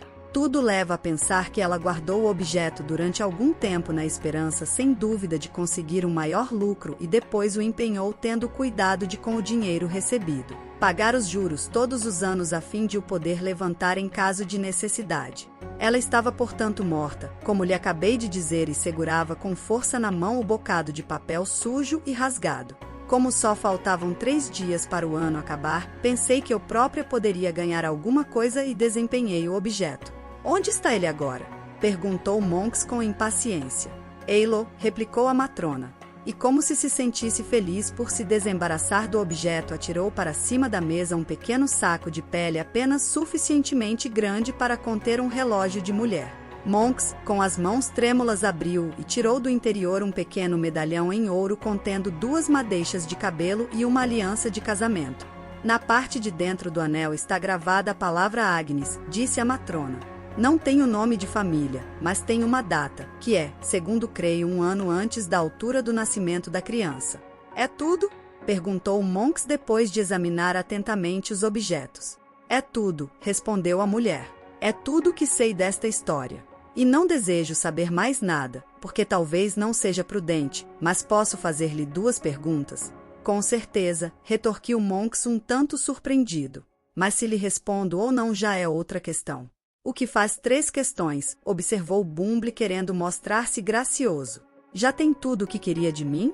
Perguntou a matrona Monks. Tudo, respondeu Monks. Qual é a segunda? O que tenciona fazer com isso poderá de algum modo prejudicar-me? Nunca, respondeu Monks. Nunca a prejudicará mais do que a mim. Veja, mas não dê nenhum passo em frente, pois poderia ser perigoso. Ao proferir estas palavras, afastou a mesa para o lado e, puxando por um aro de ferro fixo ao chão, levantou um alçapão que se abriu mesmo junto aos pés do Sr. Bumble, assustando-o de tal forma que este recuou precipitadamente. Olhem lá para o fundo, disse Monks, aproximando a lanterna do buraco. Não tenham medo de mim. Poderia tê-los feito cair facilmente, quando estavam os 2 sentados, se essa fosse a minha intenção. A matrona aproximou-se da borda do precipício, e o Sr. Bumble, levado pela curiosidade, fez o mesmo. A água lamacenta, engrossada pela chuva, corria rapidamente lá embaixo e fazia tal barulho contra os alicerces esverdeados que sustentavam o edifício que era quase impossível ouvirem-se uns aos outros. Se atirassem um homem lá para baixo, onde pensa que encontrariam o cadáver amanhã de manhã? Perguntou Monks, balançando a lanterna. A 12 milhas daqui, feito em bocados, respondeu Bumble, recuando aterrorizado com o pensamento. Monks tirou do bolso o pequeno saco que guardara rapidamente e, atando-o fortemente a um bocado de chumbo que estava no chão a um canto do compartimento, atirou-o para o rio. Os 3 entreolharam-se mutuamente e pareceram aliviados de um peso enorme. Pronto, disse Monks, fechando o alçapão. Se o mar rejeita os cadáveres e os atira para as margens, como alguns dizem, pelo menos guarda o ouro e a prata, e não duvido que aquele saco ficará enterrado para sempre. Não temos mais nada a dizer uns aos outros, podemos, portanto, separar-nos. Com certeza, apressou-se o Sr. Bumble a dizer. Espero que saiba calar a boca, disse Monks a este último, fitando-o ameaçadoramente. Não preciso de fazer esta recomendação à sua mulher, pois tenho a certeza de que guardará segredo. Pode contar comigo, mancebo, replicou o Sr. Bumble. O Sr. Bumble sentiu-se feliz por a entrevista acabar, pois estava prestes a desmaiar. Acendeu a sua candeia naquela que Monks desprendeu da corda e desceu a escada em silêncio, seguido pela mulher. Monks desceu por último. Mal acabaram de sair, Monks, que parecia detestar a solidão, chamou um rapaz que ficará escondido algures na parte de baixo da casa. Ordenou-lhe que pegasse na lanterna e andasse à sua frente, e voltou para o compartimento que acabará de abandonar. Capítulo 38. Eram cerca das 7 horas da noite no dia seguinte, aquele em que as 3 dignas personagens de quem falamos no capítulo anterior trataram dos seus negócios, quando Bill Sick acordou e perguntou as horas. O seu alojamento era menos confortável do que aquele onde o conhecemos antes da expedição a Chertsey. Com um barrete de algodão sujo enfiado na cabeça e embrulhado na sua grande sobrecasaca branca à guisa de roupão, o bandido repousava tranquilamente deitado sobre a cama. Uma barba dura e cerrada com mais de 8 dias, juntamente com a cor cadavérica do rosto, completava o desmazelo da sua aparência.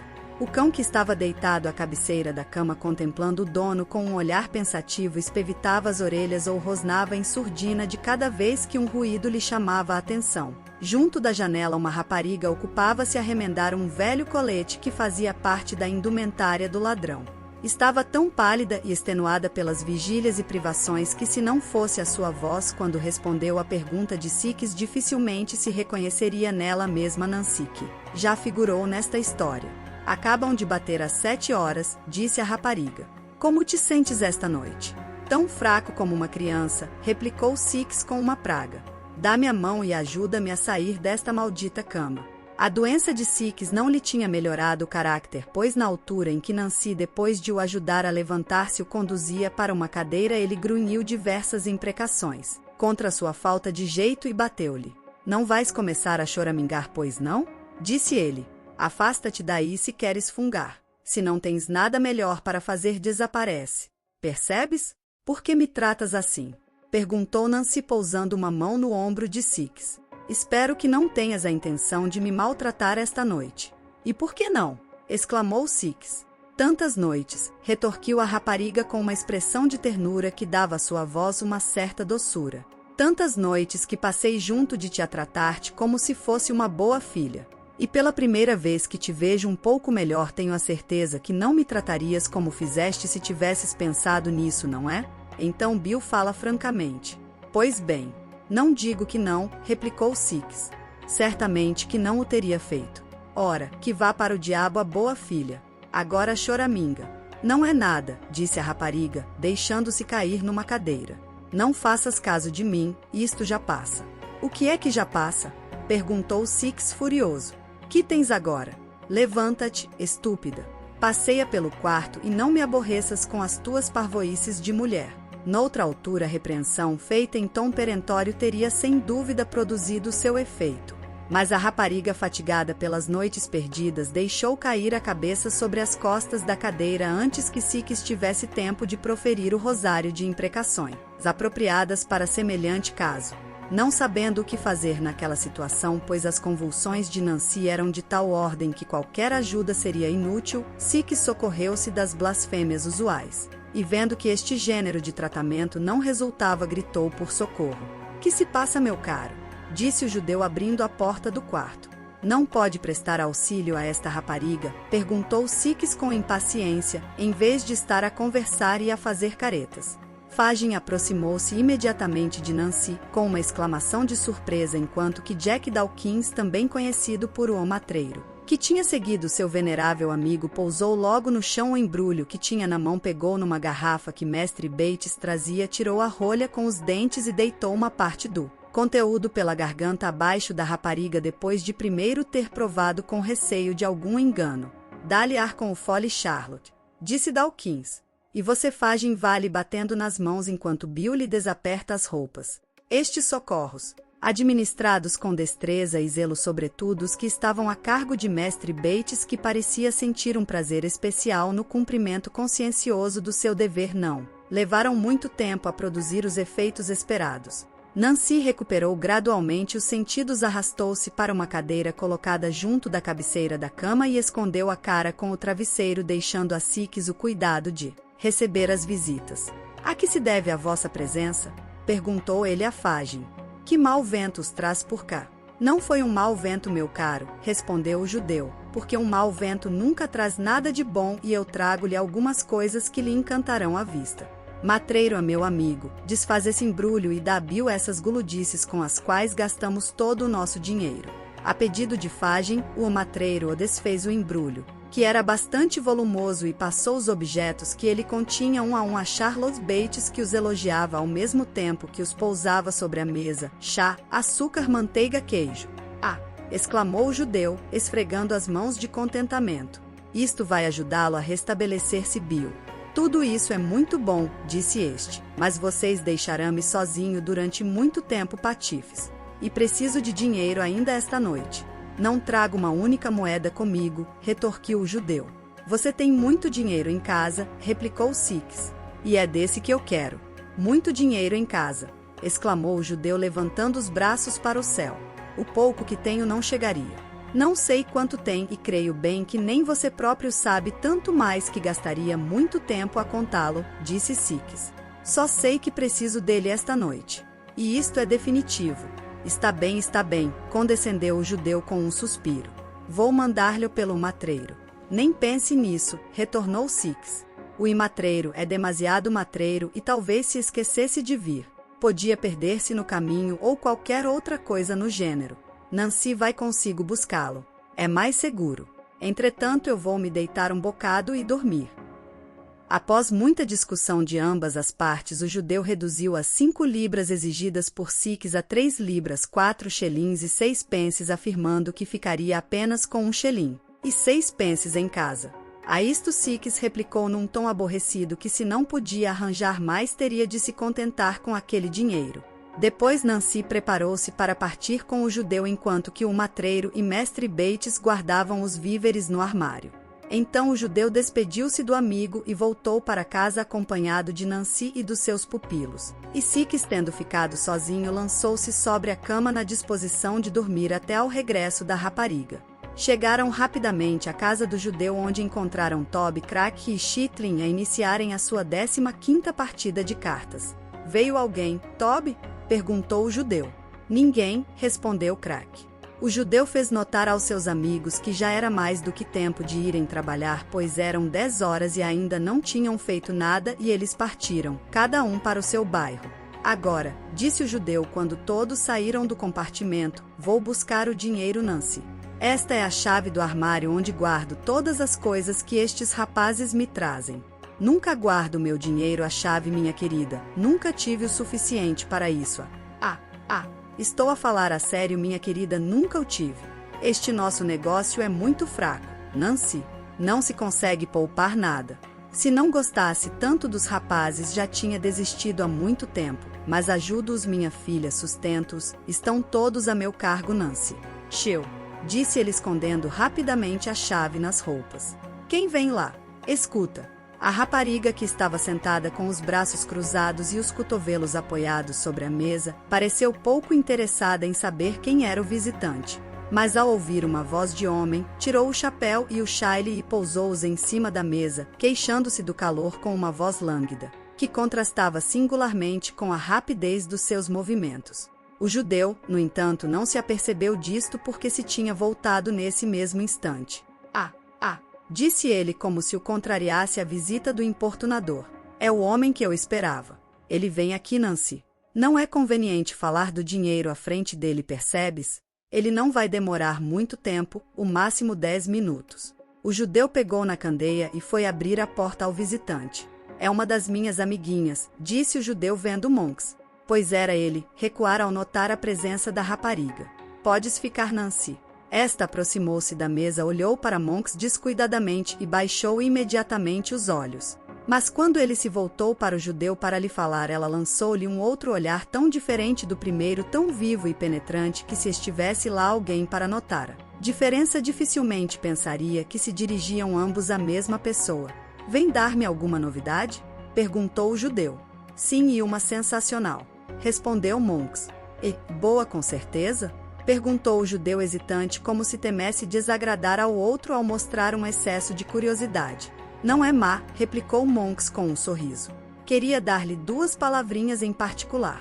Nancy não deu sinais de se retirar, embora se apercebesse de que Monks a apontava com um dedo ao dirigir-se ao judeu. Este, temendo que ela falasse do dinheiro se a mandasse embora, fez um sinal com a cabeça para indicar o compartimento superior e saiu com o amigo. O barulho dos seus passos ainda não tinha cessado e já a rapariga descalçara os sapatos e, dirigindo-se para a porta, escutava com atenção. Como não ouvisse nada, saiu silenciosamente e, subindo as escadas sem o mínimo ruído, perdeu-se na obscuridade do andar superior. Após 1/4 de hora, ela desceu novamente a escada, quase logo seguida pelos 2 homens. Monks retirou-se pouco depois e o judeu tornou a subir as escadas para ir buscar o dinheiro. Quando voltou, a rapariga punha o chale e o chapéu e preparava-se para sair. O que tens tu, Nancy? Exclamou o judeu, recuando de espanto logo que pousou a candeia sobre a mesa. Como estás pálida? Pálida, exclamou por sua vez a rapariga, pondo a mão à frente dos olhos a fim de suportar com melhor segurança o olhar do judeu. Estás pálida como uma morta, retornou este. O que te aconteceu? Absolutamente nada. A menos que seja de estar fechada nesta casa tanto tempo com um calor abafante, retorquiu a rapariga. Acabemos com isto, que tenho de me ir embora. Fagem entregou à rapariga a quantia combinada, soltando um suspiro de cada vez que largava uma moeda na mão de Nancy. E depois de se desejarem mutuamente uma boa noite, separaram-se. Mal a rapariga chegou à rua, sentou-se nos degraus de uma porta, incapaz de continuar a andar. De súbito levantou-se e começou a correr numa direção completamente oposta à da casa de Six, até que, extenuada de fadiga e coberta de suor, parou para retomar fôlego. Então, como se voltasse a si de repente e lamentasse a impossibilidade de executar o plano que tinha em mente, cruzou os braços, chorou amargamente e voltou para trás em direção à casa de Six. Este, sem reparar no seu aspecto perturbado, perguntou-lhe se trazia o dinheiro e, ao receber uma resposta afirmativa, voltou a adormecer. Capítulo 39. Felizmente para Nancy, Six, uma vez na posse do dinheiro, passou todo o dia seguinte a beber e a comer, o que lhe melhorou de tal modo o humor que nem teve tempo nem vontade para fazer qualquer comentário sobre a conduta da rapariga. À medida que o dia avançava, a agitação desta aumentava. E quando à noite ela se sentou à cabeceira do bandido, esperando com impaciência que o sono e a bebida lhe fizessem baixar as pálpebras, o seu rosto estava tão pálido e os olhos tão brilhantes que o próprio Six se admirou. A febre tinha-o enfraquecido. Estava deitado na cama e estendia o copo a Nancy pela terceira ou quarta vez, quando o aspecto da rapariga lhe chamou a atenção. "O que diabo quer isto dizer?" exclamou ele, sentando-se na cama para observar de mais perto. "Pareces um fantasma." "O que se passa? O que se passa?" repetiu a rapariga. "Nada. Por que me olhas assim? Que diabo de palermices são essas?" perguntou Six, agarrando-a por um braço e sacudindo-a com força. "O que se passa? O que quer isto dizer? Vamos, fala. Em que estás a pensar?" "Em muitas coisas, Bill," respondeu ela, passando as mãos pelos olhos para esconder a sua atrapalhação e tremendo involuntariamente. "Mas, meu Deus! O que é que isso tem de extraordinário?" O tom jovial que ela imprimiu ao pronunciar estas palavras pareceu provocar uma impressão mais forte em Six do que a palidez da rapariga. "Se não é febre, então passa-se qualquer coisa." Não, não é possível," comentou Six, resmungando. Descontraído pela ideia de que Nancy devia ter febre, Six despejou o seu copo até a última gota. Então, continuando a resmungar e a praguejar, pediu o seu remédio. A rapariga não o deixou pedir pela segunda vez. Levantou-se imediatamente da cadeira, deitou a beberagem numa chávena, voltando as costas ao bandido, e ela própria levou o recipiente aos lábios de Six e esperou que ele bebesse todo o conteúdo. "Agora", disse o bandido, "vem sentar-te junto de mim e retoma o teu aspecto habitual, se não queres que eu próprio o mude de tal modo que nem reconhecerás a tua cara quando olhares para o espelho." Nancy obedeceu e Six, pegando-lhe na mão e mantendo-a fortemente fechada na sua, apoiou a cabeça na almofada, continuando a observá-la atentamente. Os seus olhos fecharam-se, depois reabriram-se, fecharam-se mais uma vez e reabriram-se de novo. Deu voltas na cama e mudou diversas vezes de posição, como se sentisse indisposto. Adormeceu e acordou várias vezes, olhando à sua volta com uma expressão assustada. De súbito sentou-se na cama imóvel, depois caiu pesadamente para trás e mergulhou num sono letárgico. A sua mão deixou a de Nancy e caiu inerte sobre a cama. "O láudano produziu efeito", murmurou Nancy, afastando-se da cama. "Mas é capaz de ser demasiado tarde." Ao dizer isto, colocou rapidamente o chapéu e o chale, olhando assustada em redor, como se, apesar da beberagem que dera ao bandido, esperasse sentir a todo instante o peso da sua mão sobre o ombro. Em seguida, inclinando-se sobre a cama, depois um beijo nos lábios de Six, pois amava o bandido apesar de este a maltratar frequentemente, e saiu. Ao fundo de uma ruela que ela deveria percorrer para chegar a uma das ruas principais de Londres, um guarda noturno gritou às 9h30. "Já soa meia hora há muito tempo?" perguntou Nancy. "Daqui a 15 minutos tocam as 10 horas, respondeu o homem, levantando a lanterna para ver o rosto da rapariga. "Já são 10 horas menos um quarto. Levo pelo menos 1 hora lá chegar", disse Nancy para consigo mesma, prosseguindo seu caminho num andamento rápido. A sua impetuosidade desencorajou os curiosos e os perseguidores. Atingiu rapidamente os bairros burgueses. Era uma mansão de família abastada situada numa rua elegante e tranquila nos arredores de Hyde Park. Soavam as 11 horas quando parou em frente da porta. Tinha abrandado a marcha, na incerteza se deveria continuar ou voltar para trás, mas o som do relógio havia decidido e entrou no vestíbulo. Ao ver o cadeirão do porteiro sem ninguém, olhou em redor com inquietação e dirigiu-se para as escadas. "O que quer, menina?" perguntou uma mulher elegantemente vestida entreabrindo uma porta atrás de Nancy. "Quem procura?" "Uma senhora que vive aqui", respondeu a rapariga. "Qual senhora?" perguntou a outra com desdém. "A menina Miley", disse Nancy. A mulher, que durante este curto diálogo notara o modo de vestir da visitante, mirou-a desdenhosamente e fez sinal a um criado para atender. Nancy expôs a este último o motivo da sua visita.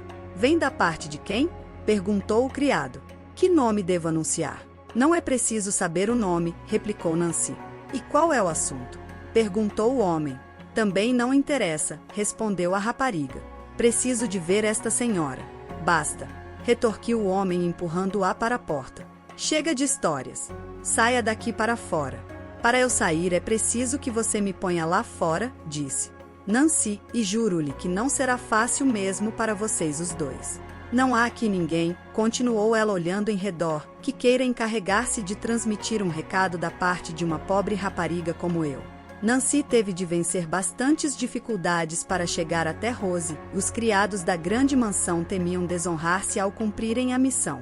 As criadas insultaram-na e os lacaios fitaram-na com um ar de piedade. Finalmente um cozinheiro veio em seu auxílio e acabou por ordenar ao criado de quarto que fosse prevenir a menina Miley.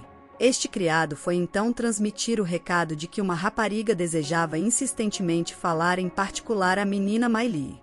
Quando regressou, o criado disse a Nancy que o seguisse até um pequeno aposento onde a deixou. A pessoa que estava à frente de Nancy era jovem e bonita. "É difícil falar consigo, menina", disse Nancy fingindo indiferença. "Se me tivesse ofendido e ido embora, como outros o teriam feito no meu lugar, havia de se arrepender mais tarde." "Lamento sinceramente o sucedido", disse Rose. "Esqueça isso e conte-me a razão que a fez vir falar comigo." "Sou a pessoa por quem perguntou." O tom carinhoso que acompanhou esta resposta, a voz doce de Rose e os seus modos afáveis isentos de altivez surpreenderam fortemente a rapariga, que começou a chorar. "Ó menina", disse Nancy juntando as mãos em ar de súplica, "se houvesse mais pessoas como você, haveria menos, como eu tenho a certeza." "Sente-se", disse Rose com prontidão. "Está a fazer-me pena. Se tem qualquer necessidade ou aflição, terei prazer em ajudar no que estiver ao meu alcance." "Sente-se." "Permita-me que fique de pé, menina", pediu a rapariga, "e não me fale com tanta bondade, pois não me conhece bem. Já é um pouco tarde." "Aquela porta está fechada?" "Sim", respondeu Rose, recuando alguns passos a fim de ficar mais perto da porta para o caso de precisar de auxílio. "Por que mo pergunta?" "Porque vou pôr a minha vida e a de mais algumas pessoas nas suas mãos. Fui eu quem levou o pequeno Oliver à casa do velho Fagin, o judeu, na noite em que essa criança desapareceu de Pentonville." "Você?" exclamou Rose. "Eu própria", retorquiu a rapariga. "Sou a infame criatura de quem ouviu falar, que vive entre ladrões e que desde muito criança nunca conheceu melhor existência do que aquela que eles lhe deram, nem palavras mais doces do que aquelas que eles lhe disseram. Que Deus tenha piedade de mim. Não é preciso esconder o horror que lhe inspiro. Sou mais nova do que pareço, mas sei bem o efeito que produz a minha presença. As mulheres mais miseráveis afastam-se de mim quando passo por elas nas ruas." "Que coisas horríveis me está a dizer!" exclamou Rose, recuando com a surpresa. "Dê graças ao céu, minha boa menina", continuou Nancy, "por lhe ter dado amigos que a acarinharam na infância e por nunca ter sujeitado ao frio, à fome, à devassidão e à desordem, tal como eu fui desde o berço. As ruelas e as valetas foram o meu berço, e aí hei de morrer tal como tenho vivido. Lamento-a", disse Rose com uma voz comovida. "As suas palavras destroçam-me o coração." "Que Deus a abençoe pela sua bondade", retornou a rapariga. "Se soubesse as provações por que tenho passado, lamentar-me-ia, mas tenho a certeza. Mas escapei à vigilância daqueles que me assassinariam por certo se soubessem que vim aqui para lhe contar o que ouvi." "Conhece um indivíduo chamado Monks?" "Não", respondeu Rose. "Ele conhece-a bem", replicou a rapariga, "e sabe que mora aqui. Foi por ele que descobri a sua morada." "Não conheço ninguém com esse nome", disse Rose. "Então deve ser um nome falso", continuou a rapariga. Jamais de uma vez pensei isso. Há algum tempo pouco depois de Oliver ter sido introduzido por aquela pequena janela na sua casa em Chertsey no dia em que a planeavam roubar, escutei uma conversa que ele teve com Fagin. Pelo que ouvi, fiquei a saber que Monks, o homem que eu pensava que conhecia, compreende? Sim, disse Rose, estou a compreender. Soube então que Monks, continuou a rapariga, vira por acaso Oliver com 2 dos nossos rapazes no dia em que o perdemos pela primeira vez e logo reconhecera como a criança que ele procurava, embora eu não perceba por quê. Um contrato foi feito entre os dois segundo o qual, se Fagin conseguisse reaver Oliver, receberia uma certa quantia e receberia ainda mais se conseguisse fazer desse pequeno um ladrão. O que, por razões que desconheço, Monks parecia desejar ardentemente. Com que finalidade? Perguntou Rose. É isso que não sei, respondeu a rapariga. Como me inclinei para a frente para ouvir melhor, ele viu a minha sombra na parede e a menina sabe poucos conseguiriam escapar sem ser vistos como eu. Depois disso, só o voltei a ver ontem à noite. E o que se passou? Vou contar-lhe, menina. Ele voltou ontem à noite e Fagin levou-o como da primeira vez para o andar de cima. Também como da primeira vez escutei a porta e ouvi Monks que dizia: assim, as únicas coisas que poderiam provar a identidade desse rapaz estão no fundo do rio e a velha bruxa que as recebeu das mãos da mãe morreu há muito tempo e os seus ossos apodrecem no caixão. Então eles começaram a rir-se, gabando-se do êxito alcançado, e cada vez que Monks falava de Oliver ficava furioso e dizia que, apesar de ter ficado com o dinheiro do diabinho, preferia tê-lo obtido de outra forma. Porque, dizia ele, que piada teria sido anular o testamento do pai fazendo passar o herdeiro por todas as prisões de Londres, conduzindo-o depois à forca acusado de qualquer crime capital. O que Fagin poderia muito bem ter conseguido, tirando ao mesmo tempo algum lucro com isso. O que vem a ser tudo isto, meu Deus? Exclamou Rose. A verdade, menina, embora ouça da minha boca, replicou Nancy. Depois acrescentou ele, proferindo pragas a que os meus ouvidos já estão habituados, que se pudesse satisfazer o seu ódio tirando a vida desse rapaz sem pôr em risco a sua, o faria sem hesitar. Mas visto que isso era impossível, iria complicar-lhe ao máximo a vida, e que, se Oliver um dia quisesse aproveitar-se do seu nascimento e do seu passado, saberia bem impedi-lo. Em resumo, Fagin, continuou ele, judeu como você é, nunca empregou meios semelhantes aos que vou pôr em ação para armar uma cilada ao meu irmão Oliver. Irmão! Exclamou Rose, juntando as mãos com a surpresa. Foram as suas próprias palavras, disse Nancy, olhando com inquietação em redor. Ele disse mesmo mais. Quando falou de si e da outra senhora, disse que tinha sido obra de Deus ou do diabo Oliver ter caído nas vossas mãos. Depois soltou uma gargalhada e disse que para ele isso tinha sido uma sorte, porque continuou ele mencionando o seu nome, quanto dinheiro não daria a ela, se o tivesse para saber quem é o cachorro de 2 patas que a segue para todo lado. Será possível? Disse Rose empalidecendo. Ele não podia falar a sério, pois não? Se alguma vez um homem falou a sério, essa foi uma das ocasiões, retorquiu Nancy. Ele não é homem para brincar quando está excitado pelo ódio. Conheço quem faça pior do que ele, mas preferia ouvi-los dizer 12 vezes a mesma coisa do que a ele uma única vez. Mas já é tarde e quero voltar a casa antes que deem pela minha ausência. Mas o que irei eu fazer? Perguntou Rose. Como, sem você poderei aproveitar-me do que me acaba de contar? Vai voltar. Como pode desejar voltar para junto de companheiros que a tratam tão mal? Se quiser repetir o que me disse a um senhor que está cá em casa, ele conduzi-la em menos de meia hora para um local onde estará em segurança. Quero ir-me embora, disse a rapariga. Tenho de me ir embora. Por quê? Como confessar certas coisas a pessoa tão virtuosa como a menina? Porque, entre os homens de quem lhe falei, um há talvez o pior de todos eles que eu não posso abandonar, não nem mesmo para me libertar da vida que levo. Os sentimentos que já manifestou ao tomar a defesa desta criança, disse Rose. A generosidade de que fez prova ao vir com risco da sua própria vida contar-me o que ouviu, a sua atitude, que é para mim a garantia da verdade das suas palavras, o seu arrependimento e a noção da sua vergonha, tudo me leva a acreditar que ainda se poderia emendar. Oh, continuou Rose, juntando as mãos enquanto as lágrimas lhe corriam pelas faces. Não recuse as súplicas de uma pessoa do seu sexo, a primeira, a única, creio eu, que jamais lhe falou com doçura e compaixão. Não recuse ouvir-me e deixe-se levar para o caminho da honra e da virtude. minha boa menina! Exclamou Nancy, lançando-se aos joelhos de Rose. Anjo de doçura e de bondade! De facto é a primeira pessoa que me fez ouvir essas palavras de consolação que tanto me enternecem. Se as tivesse ouvido há mais tempo, talvez elas me pudessem ter desviado do vício em que estou mergulhada. Mas agora é demasiado tarde. É demasiado tarde. Nunca é demasiado tarde para nos arrependermos, disse Rose. É demasiado tarde, exclamou a rapariga.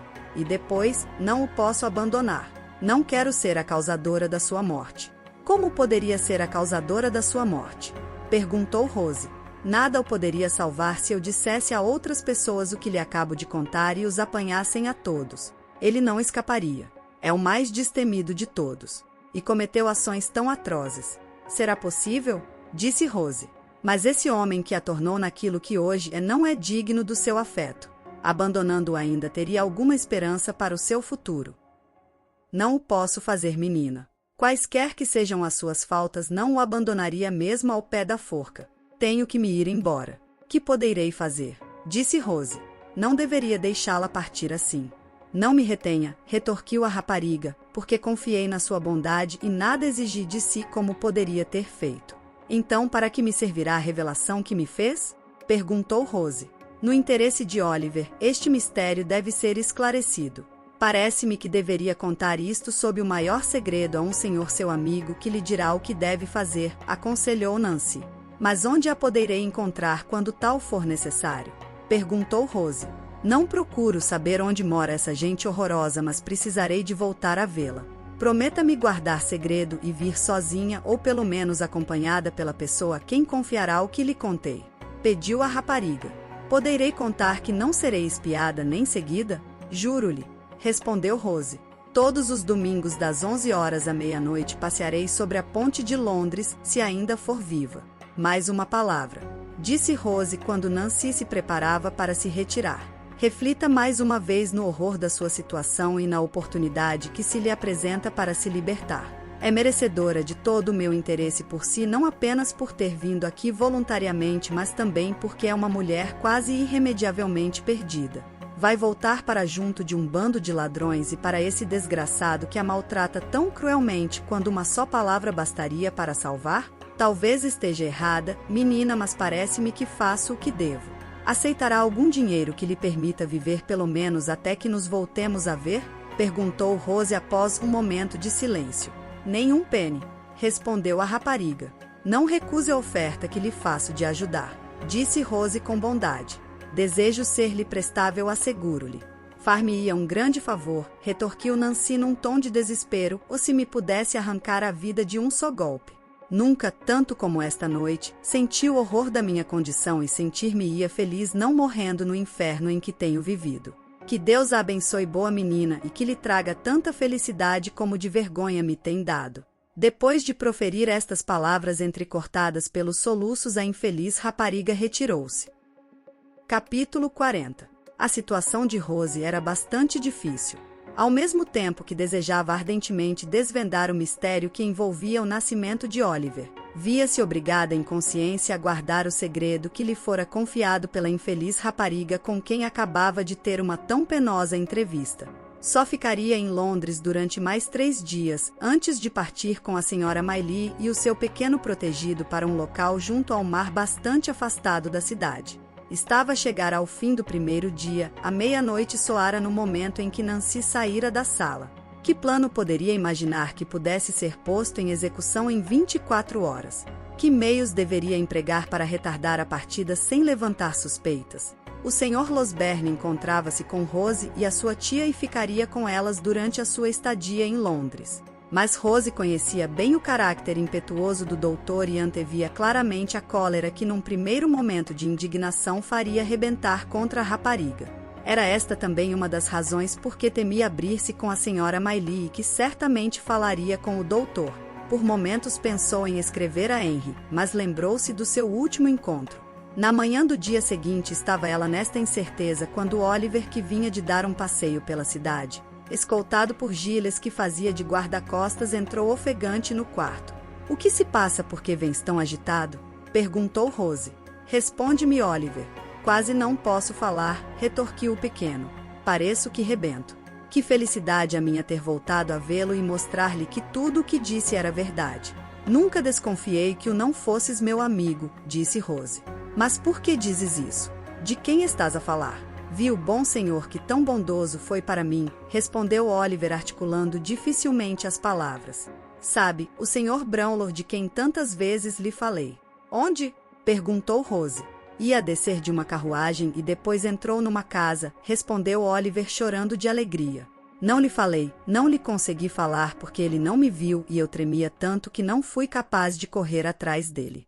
Mas Giles informou-se se ele morava na casa onde o vimos entrar e responderam-lhe que sim. Tome, continuou ele tirando um papel da algibeira, está aqui a morada. Oh, meu Deus, meu Deus! O que farei quando vir e ele falar comigo? Depressa, disse Rose. Manda chamar uma carruagem e prepara-te para sair. Vou levar-te lá a casa. Não há um minuto a perder.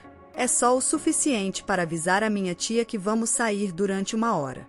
Apronta-te. Oliver não a obrigou a repetir a ordem e em menos de 10 minutos estavam a caminho de Craven Street.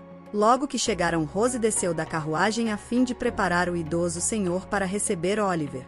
Entregou o seu cartão ao criado e pediu-lhe que dissesse ao Sr. Brownlow que lhe desejava falar sobre um assunto muito importante.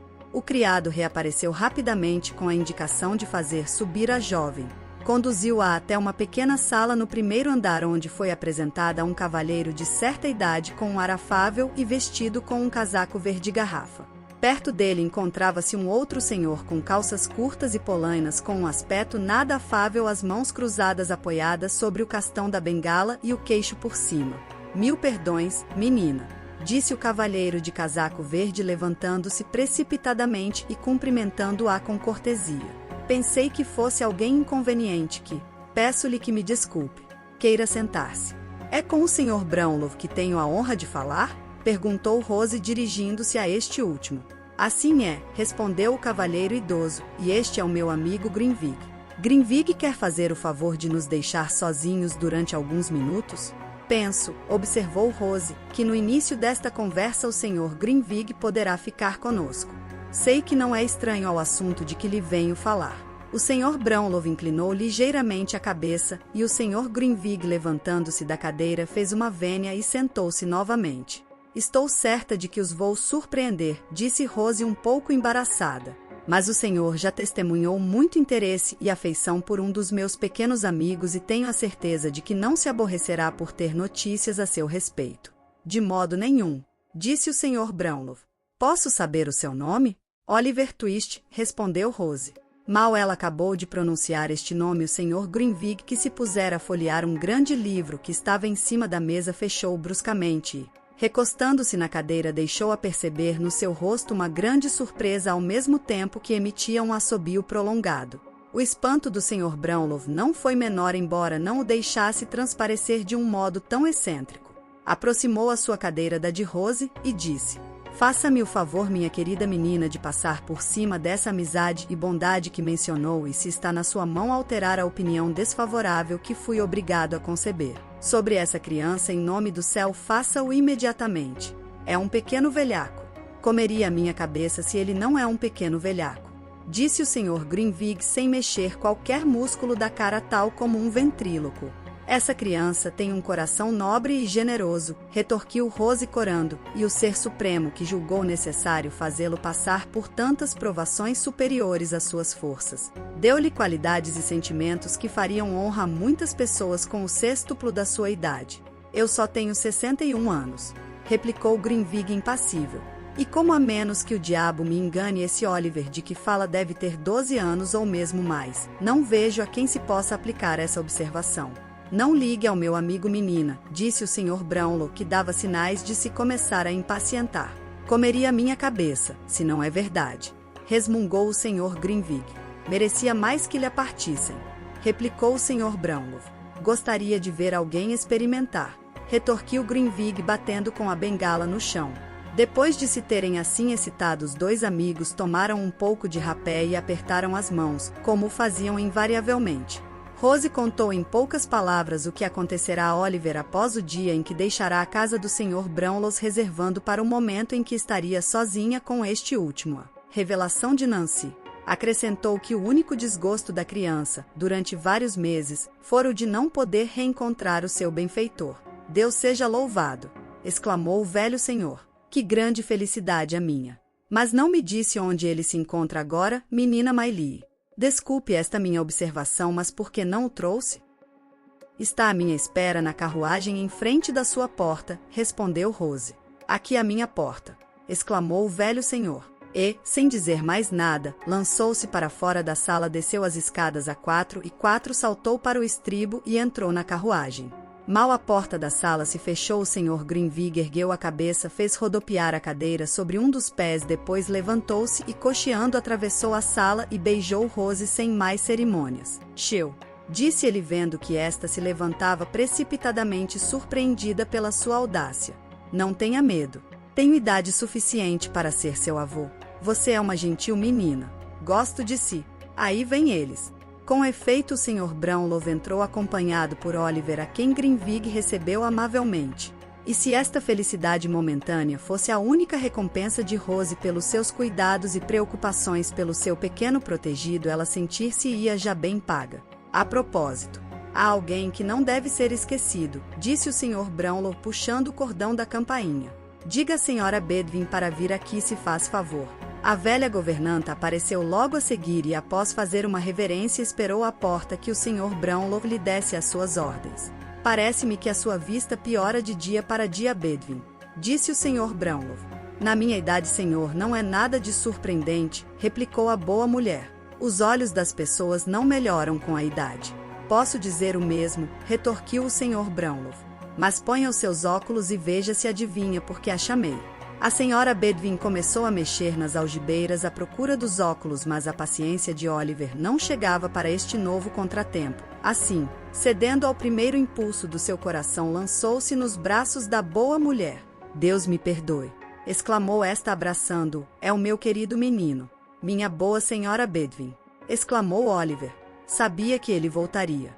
Retornou a velha senhora, apertando-o nos braços. Como ele tem um bom aspecto e que bem vestido. Parece um pequeno cavalheiro. Onde esteve durante todo este tempo?